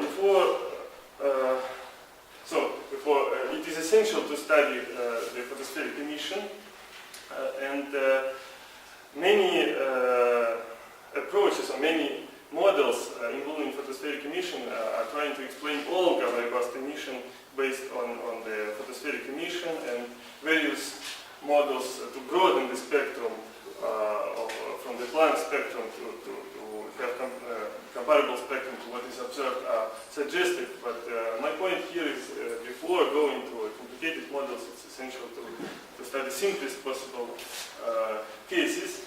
And therefore, we'll focus in this work on relatively simple model, which I'll describe now. In the literature, by far, there are two models suggested as thermally accelerated outflows, two models which are classified as shells and winds. Well, a kind of simple geometrical interpretation of shells is that you are having initially a compact volume which is filled with energy E naught, mass m, a baryonic component with mass m, and the radius of this region is R naught. So you can introduce the dimensionless parameter, which is called dimensionless entropy or baryon loading parameter. This parameter must be larger than unity, certainly, to create the relativistic expansion. This model has been suggested by Goodman. It's kind of strong explosion in vacuum in extreme cosmological conditions. It has been followed by many others then, and this is clearly a dynamical model because we are looking at the expansion of this plasma with time. Another model, alternative model, was suggested at the same time by Bogdan Paczynski, and he considered a constant generation of energy and injection of mass in the plasma at a certain radius, R0, and actually he considered a steady state, means that this L parameter should be extending up to infinity. So we have a steady relativistic wind generated at some radius, spherically symmetric of course, and he also studied the various properties of this wind, including the photospheric emission. So what we'll be looking at is something intermediate model of the finite wind, which acts in a finite time, so this L here should be finite. And therefore, this model can be, in asymptotic cases, approximating a steady relativistic wind or a shell model of Goodman.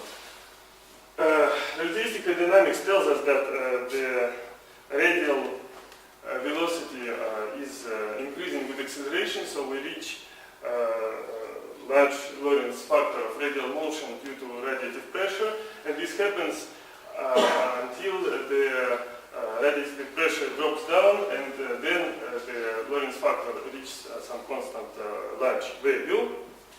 The baryon conservation tells you that the number density in the plasma, the baryon number density, is decreasing inversely proportional to the radius. So the difference between these two models, as I said, is dynamical model of Goodman on one hand and steady relativistic wind on the other hand. That, of course, in the case of Goodman, the shell, due to relativistic effect, the shell has more or less constant width during expansion, and this shell is dynamically expanding. As usual, we define the optical depth in Lorentz invariant way, and traditionally the optical depth is evaluated from infinity to a certain radius. Here, since we know that there is vacuum outside the outflow, so we integrate from a certain radius to the radial position where the photon world line will cross the outer boundary of the outflow, and we define, as usual, the photosphere by equating the optical depth to 1. In this simple model, one can immediately get the analytic solution, the analytic formula for the photospheric radius, and it's useful to represent as a fraction, the photospheric radius is a fraction to initial radius, and you see the three various asymptotic. These various asymptotic solutions were obtained in the literature, but never together, actually because people were looking either on wind or on shells, and well, trivially you see that at the acceleration phase you have this asymptotic solution, and 5 minutes? Yes. Impossible. But what is essential is the constant phase, namely when the Lorentz factor is constant, you have two possibilities. Either the photospheric radius is proportional to the initial optical depth, tau naught, or divided by the Lorentz factor squared, or it is proportional to the square root of the optical depth. So why we call this photon seek and photon seen? It's simple from this result that the photon seek asymptotic is when the photon, let's put in this way, the photon world line, along the photon world line, the density decreases essentially on this photon world line, and therefore we see the photon which sees this outflow as a wind. In the opposite case, the density is not changing practically at all, therefore the photon sees this outflows practically as a thin shell. Well, the difference is the factor of gamma squared, as usual in relativistic, in many relativistic situations. So this the geometrical width of the outflow should be multiplied by gamma squared to be compared with the radius to see the difference between these two cases. Well, in shell wind and in shell model and the wind model, these three asymptotics are present in typical parameter range considered in Galois-Bast. This is another point. In our model, we assume that the Lorentz factor across the shell is constant, but the numerical simulations, the dynamic numerical simulations show that the Lorentz factor can be varying across the outflow, and there must be gradient, maybe gradient in that case. So if gradient is strong, we can also obtain analytically the expression for the photospheric radius, and it's mimicking in some sense. You see the same square root of the tau naught here as in the formula here, but in that case actually the asymptotic is photon thick, namely that the photons are decoupling locally in the outflow. Essential is that in the photon scene, asymptotic diffusion is the main source of emission, the main reason of emission, because the outflow is does not reach the photospheric radius in that case. All the emission occurs at radii below the photospheric radius, and the emission occurs due to radiative diffusion, of course, so this can be also understood. Well, this is just an example of static photospheric photospheres. On the left are observation, on the right are simulations. In the case of wind, the dynamics is complicated.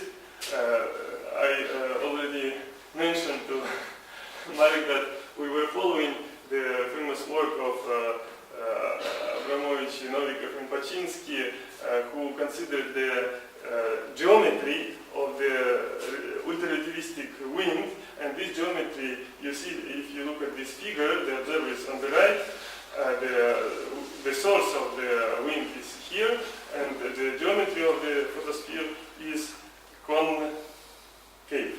I'm correct? I usually use this word, concave. So you see, unlike the traditional convex photosphere like this one of non-relativistic sources, we have concave shape of the steady wind. But in our case, we have finite outflow, therefore we have dynamic photosphere, and this dynamic photosphere at different laboratory times are represented by these same curves. So you see, initially it is convex, and then it approaches the concave shape of the infinite wind. And the peak of the emission, you see, this is the light curve. The peak of the emission corresponds more or less to the photospheric radius. The temperature is shown in colors, so the higher temperature is near the line of sight, and the lower temperature is outside there. Why I show you this picture, I will show you now a movie quickly, which demonstrates the appearance of this dynamic photosphere. Here on the right, you see instead the photosphere of the photon scene outflow, again the temperature distribution, the light curve, and you see that the peak of the emission corresponds to the diffusion radius and not to the photospheric radius. If I may run this movie, this is just to entertain you. This is the photosphere of accelerating wind. I didn't show you the picture, the dynamical picture, and you see a kind of ring coming out from this wind, and this is just the same reason that the wind is finite. The same thing you see in the coasting case. This is the photosphere, and this is the light curve, and you will see again the ring expanding, and this ring was just visible here, you see. So when the outflow reaches this radius, it practically finished along the line of sight, but you still have some relativistic delay from larger angles. Now finally the diffusion case. As usual, when diffusion finishes, you just have a quick drop of the light curve. Do I have still a couple of minutes? Wow. Two. Therefore, we studied with several methods the decoupling of photons in these relativistic finite outflows, and you see here on the right the radial distribution of the probability density function of decoupling, which is radial, angular, and time dependent. And you see that the peak of the probability corresponding to photospheric radius in the photon thick outflows, but the peak is a very different radius of the diffusion radius photon thin case as a function of depth inside the outflow. In the photon thick case, the photons are decoupling equally independent on the depth locally in the outflow, like in cosmology, very similar situation. Instead, in the photon thin case, you have decoupling near the boundaries to where the photons were transported to. This is an essential result maybe for cosmologists who are not maybe all of them present there because the sessions were separated, but here you see the number of scattering, average number of scattering in relativistic outflows, finite one. You know very well that in steady, in plasma at rest, non-relativistic, you have famous tau squared, the number of scattering, but it is also known, but for less people, that in relativistic outflow you have simply proportionality to tau, but in the photon sink case you find proportionality to the square root of tau for photons emitted before the radius of diffusion, and namely the main pulse, and still you recover the non-relativistic asymptotic for ultra-relativistic outflow, tau squared for photons arriving at the tail of this emission. Another interesting result, we were looking at the following effect. We were considering the photon propagating in the outflow and considering the few last scattering of this photon. Since the mean free path is comparable to the thickness to the size of the outflow, the photon will scatter electrons with energy systematically lower than it was scattered before, near the last scattering. Therefore, we expect that there will be a Comptonization, actually direct Compton process, not the inverse Compton process, since the electron temperature is systematically lower. We were considering the photon transport in this case, taking into account the components, generalized components. For subrelativistic case components. This is written in the communing frame, therefore this is fine with the temperature, but this is a relativistic flow since we are making the Lorentz transformation of the result, and the anisotropy is essential to take into account here. This is anisotropy developing near the photosphere. Initially the distribution is isotropic. After the photosphere optical depth lower than 1, we have essential anisotropy developing, and here you see the spectrum and the effect after, so from the left to the right, the dynamics, and I'm finishing. And the essential effect is that after at low optical depth below 1, you see the increase of the low energy region in the spectrum, and this is quite consistent with the observation, so we can actually reach the value of the photon index -1 for the temperature profile inversely proportional to R squared, and this was quite interesting. Different methods give you the same result for the spectrum of the photospheric emission. So Monte Carlo simulation, this generalized components equation, and the fuzzy photosphere approximation we developed remarkably agree. So we are quite certain about these methods. My conclusions, well, I don't have time to say, and fortunately I managed to tell you everything I wanted. This is the list of references where you can find all this information. This is the review, recent review. And, thank you. Thank you. Questions? Grisha, we know two variability time scales for GRD, short and long, for prompt emission. Can you explain this? Oh, it's a different question. Okay, to answer briefly, you have in the gamma ray burst you have various sites of emission. Okay? And the prompt emission is also probably originating from very different places. So what I was talking about was the photospheric emission. So this is in some cases considered a precursor before the prompt emission, okay, with nearly thermal spectrum. And this precursor is not necessarily dominating. Actually, the Fermi data shows that you have these thermal spectra, which are not the dominant component. But what I was emphasizing is that looking at this component, you can infer the basic properties of the outflow. There is no chance to do this with the main prompt emission. It's useless. It tells you about the large distances from the source, of the properties of the plasma there, or the properties of the interstellar medium, something else, but not the gamma burst itself, the source. So, thank you very much. Now, please do ask other questions at lunch, and we must go to the last speaker, who actually opens the new topic, which is compact objects. Yuri Levin.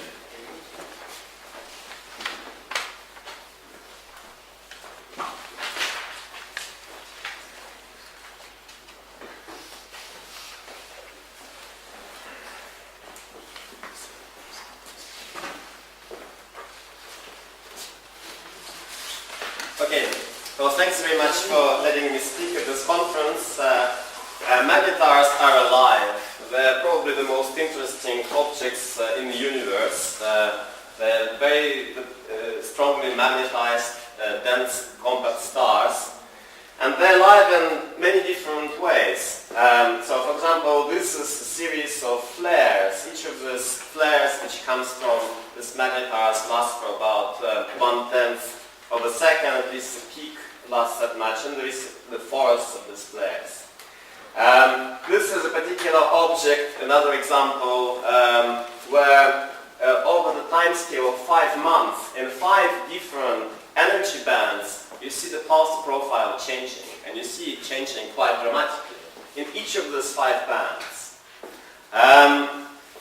Another example, magnetars sometimes, recently it's been a discovery, or recently over the past decade, it's been understood that some magnetars are transient objects. You know, they don't just shine X-rays and make flares, they also transiently change the X-ray luminosity.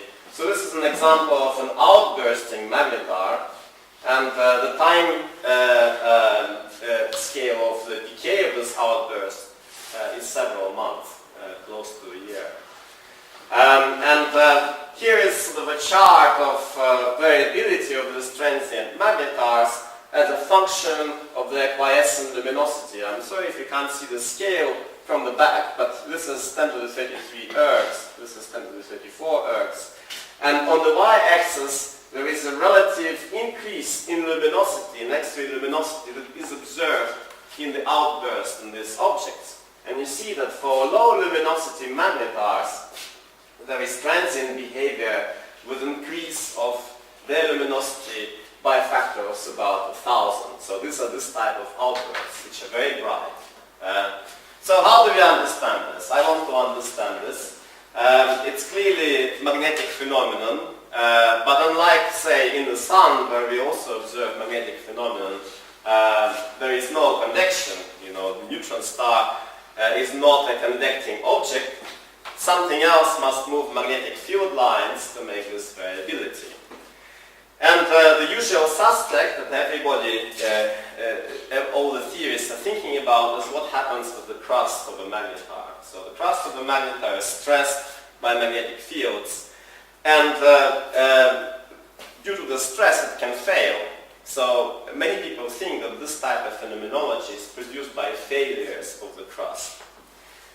Now the outline of my talk is that I'm going to talk about 2 attempts to understand how this failure happens and whether it can or cannot make this variability.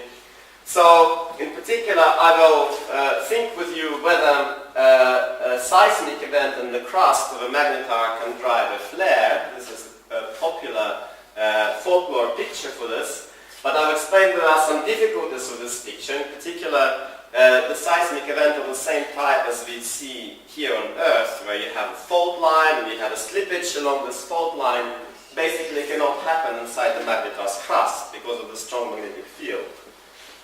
Then I'll move on to a different topic, and I will attempt to make a failure mode. Well, I will introduce a failure mode which is new, which is not common in terrestrial materials. This is so-called thermoplastic wave. And this is this failure mode has possibly something to do with the outbursts that we see, this month-long outbursts that we see in magnetars. So the message of the talk on the physical side is that magnetic field changes the nature of both brittle and plastic failures in this type of material. So we are dealing with new physics. Okay, so let me begin with a slab of a crystal. And I have fixed the bottom here, I've applied a shearing force at the top, and then I've introduced some kind of failure in here, right? Suppose some region decided to fail. Now, inside this crystal there is a transport of the horizontal component of momentum density in the vertical direction, right? This is the shear stress. If I introduce this failure, this momentum flux, it has to flow around this failure on the left and right. And this will cause the regions of high stress. So on the left and right it will be high shear stress, on the top and bottom it will be low shear stress. This high shear stress will cause the failure to propagate further. So in the end you get this planar structure. of propagation. So these are your cracks, or shear bands that are completely ubiquitous in all terrestrial materials. And many of the things that we are thinking about in terms of material science here on Earth follow this type of pattern. So my friends at my university, for example, they push titanium rods through this kind of angular structures, and you see formation of, under the microscope, those beautiful plastic shear bands. And this is ubiquitous thing. And this cannot happen in magnetars. Okay, this is something that cannot happen. And the reason why it cannot happen is as follows. So suppose I have my slab, which is now threaded by a very strong magnetic field line, and suppose I've introduced by hand a shear crack, such that there is a slippage, the top moves to the right, the bottom moves to the left. Now, because of this magnetic field, neutron star crust are exceptionally good conductors, so the field lines get frozen in. And let me just remove the line of the track. You see what happened to the X component of the field? It pushes back. It basically glues the top and the bottom parts on this shearing crack. Magnetic field acts as iron bars and reinforced concrete, so they don't allow this type of slippages. Maxim Lutnikov and I made an exact calculation, including all the resistivities, and calculated that basically this type of effect suppresses energy release from this type of cracks by more than 12 orders of magnitude. Okay, so it cannot power SGR flares, not this type of things. And this is a picture of our calculation where we compare the development of the shear wave here with what happens when you switch on magnetic fields, and you see that basically you have a very slow motion of top and bottom, which is completely controlled by magnetic diffusion. So this is the difficulty. Okay, this is a negative story that I want to tell you. Now I want to tell you a positive story, which we are developing with the grandchild, scientific grandchild of Zeldovich, Andrei Beloborodov, who is of course a student of Andrei Illarionov, who was a student of Zeldovich. And this is this new type of failures, which we call thermoplastic waves. And what I want you to think about, I want you to think about magnetic field line, which is threading my slab in the previous diagram in such a way, and it causes a shear, the shearing field, horizontal displacement here, which I call psi of z. Now, this is in complete equilibrium. That means that magnetic stress is in equilibrium, is fully compensated with elastic stress. Now, the new feature of the model is that we introduce a plastic flow. And we know that solids, when they're close to some critical stress under high pressure, they flow plastically. So this shearing, big psi dz, consists of two components, one elastic component and one plastic component. There is a simple equation for the elastic component. It's basically reacting to the magnetic stress in this way. The plastic component, okay, so this is an important thing. The plastic component switches on when magnetic stress exceeds some critical stress. Okay, and this causes the velocity field in this, the plastic shear velocity field in this component. So suddenly this crystal, this crust, begins to flow. And as it flows, it's an irreversible process. It releases heat, and it makes the crust warmer. Now, it is known from all terrestrial materials that the critical stress above which you set up the plastic flow is temperature dependent. And what we have shown is that in this case, if you have a strong temperature dependent on this critical stress, meaning that if you increase the temperature, the critical stress decreases, then you have a runaway process, and this runaway is propagating as a wave. Now, why is this so? This is so because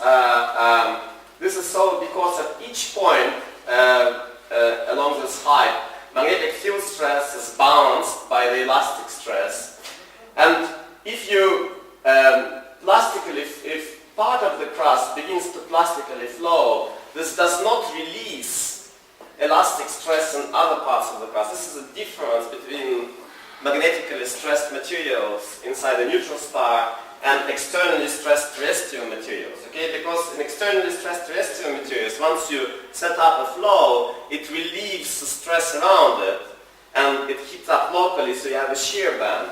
Here you don't have a shear band, here you have a propagating solution. Now, this is just to show you that temperature-independent plastic flows, this is a simulation of what happens if you have a Hall drift, and you get energy release over the time scale of years.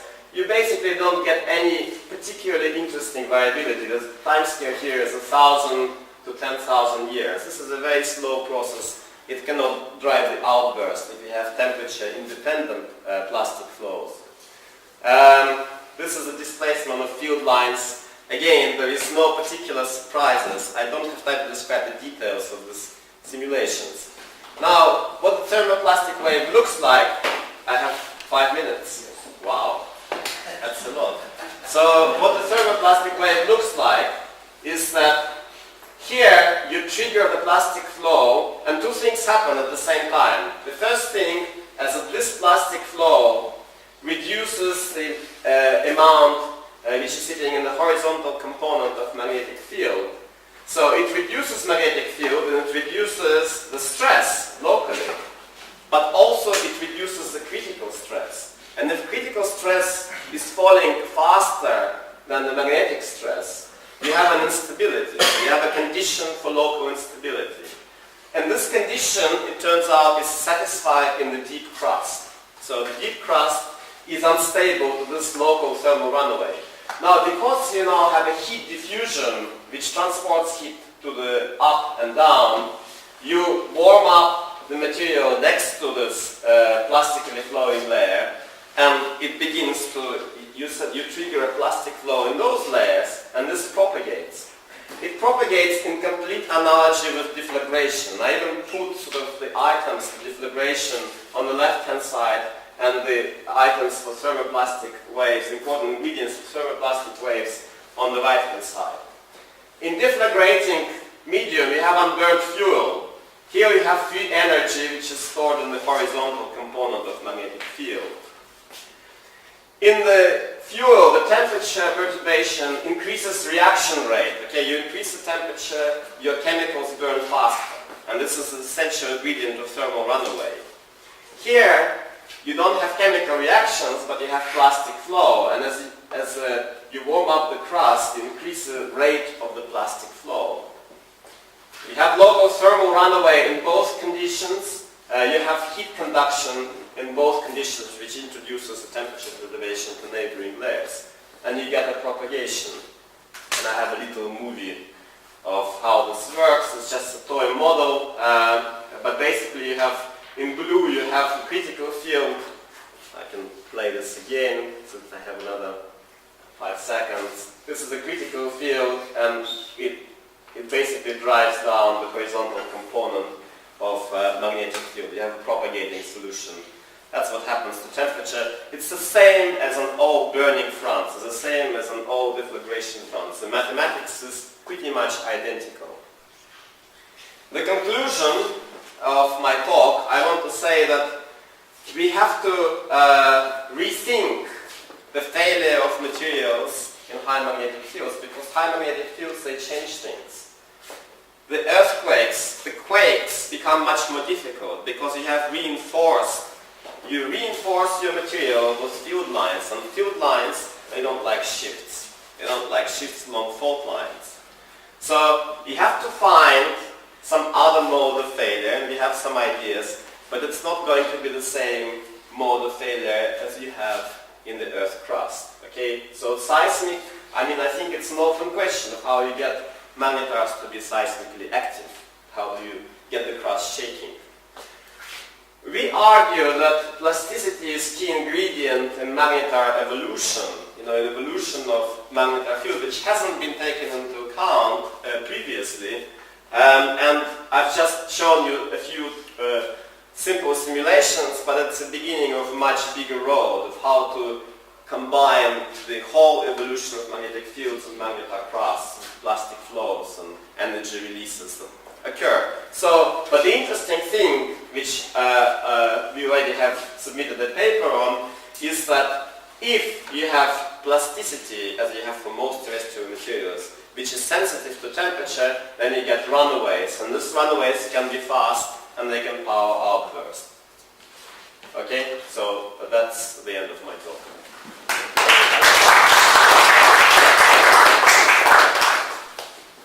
So this thermoplastic mechanism requires some horizontal filter point. It requires some unrelaxed field component. Right, so when you do relax it to the sort of vertical state, you get sort of a radial field. Right. You remove the possibility of having this thing again. So the end state globally for the neutron star would be that you have like a radial field everywhere in the star, and then nothing would happen. That's right. So, but of course, what you also have in the crust, and what I've alluded to in the simulations, which I apologize, I will have to jump back to.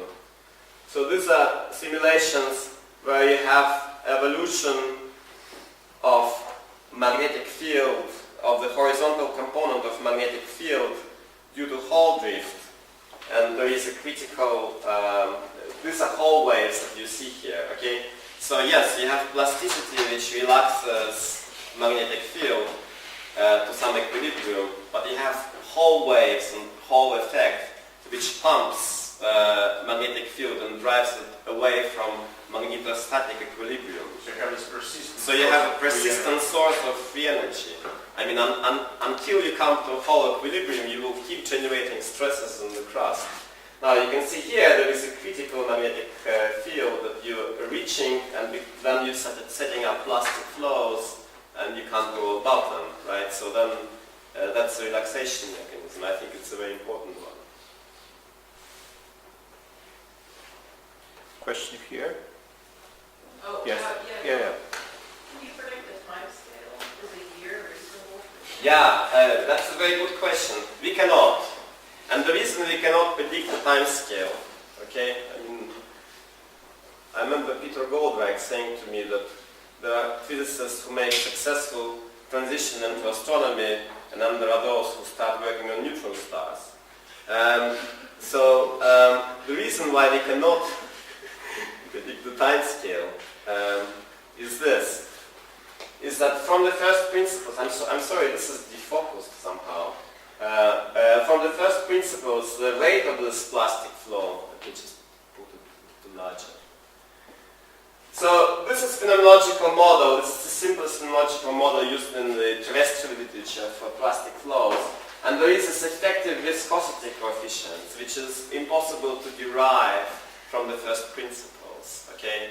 So what we can do is we can say, if you want this type of thermoplastic waves to drive outbursts, then we have a criterion on these coefficients, and then maybe people who have molecular dynamic simulations of neutron star crust, they can go and do larger simulations and try to extract it from the simulations. But from ab initio, we don't know what this is. Last question. How strong does all the model depends on the density? In other words, can you pinpoint the layer in the crust in which the energy is mainly released? Yes, we can derive the criterion for the instability as a function of the height in the crust.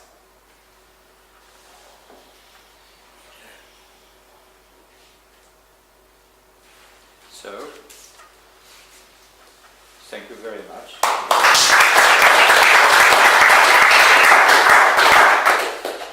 Lunch break till 3 o'clock and poster session.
One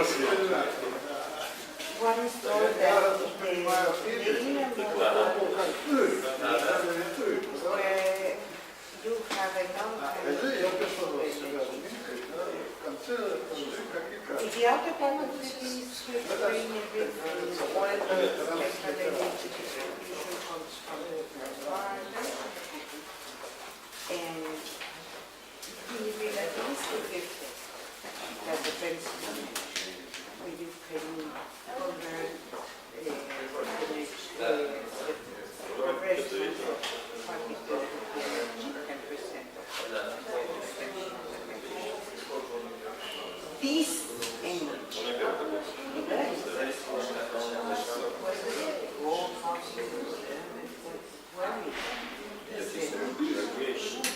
yes, radiation. Which radiation? It depends on the mass and the efficiency. And the higher the mass, the peak of the energy would go to longer wavelengths. So this optical ultraviolet is and X-rays in the case of galactic sources. But optical ultraviolet is explained somehow else. I mean, the UV bump, Yes. for example, is explained from the radiation by the shear. Yeah, but that is exactly this. The source of energy is this binding energy, which we are talking about, and efficiency and but the energy released is through shear acting.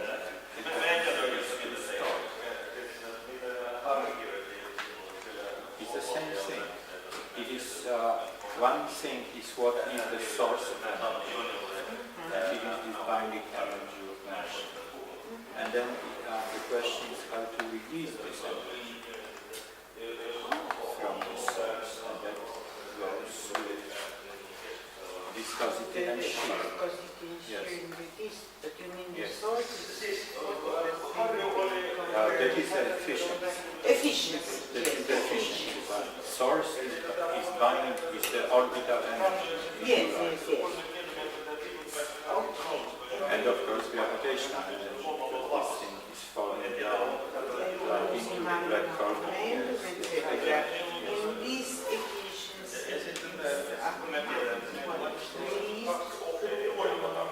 Yes.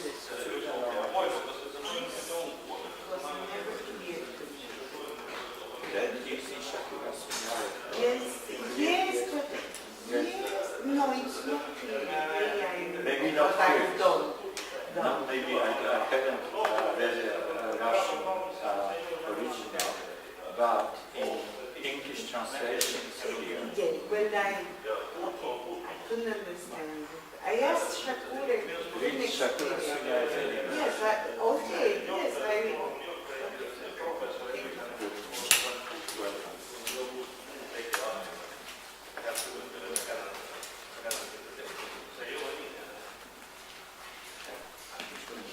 I need to read some emails. Where should I go to have good internet now? If there is any place. I thought that here is kind of good internet. Yes, I It's haven't checked because somebody told me that there is no internet here. No, it is an internet here. There It's called is. IKEY1, and it has the same password as the conference hall. IKEY1 or IKEY conference 1? IKEY1 here and IKEY conference in conference hall, fine. and it has some same I password. try IKEY1 here, Okay. and the password is 33523. Yes.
says here? I don't. Yes, I have. Yes, and with what is the name?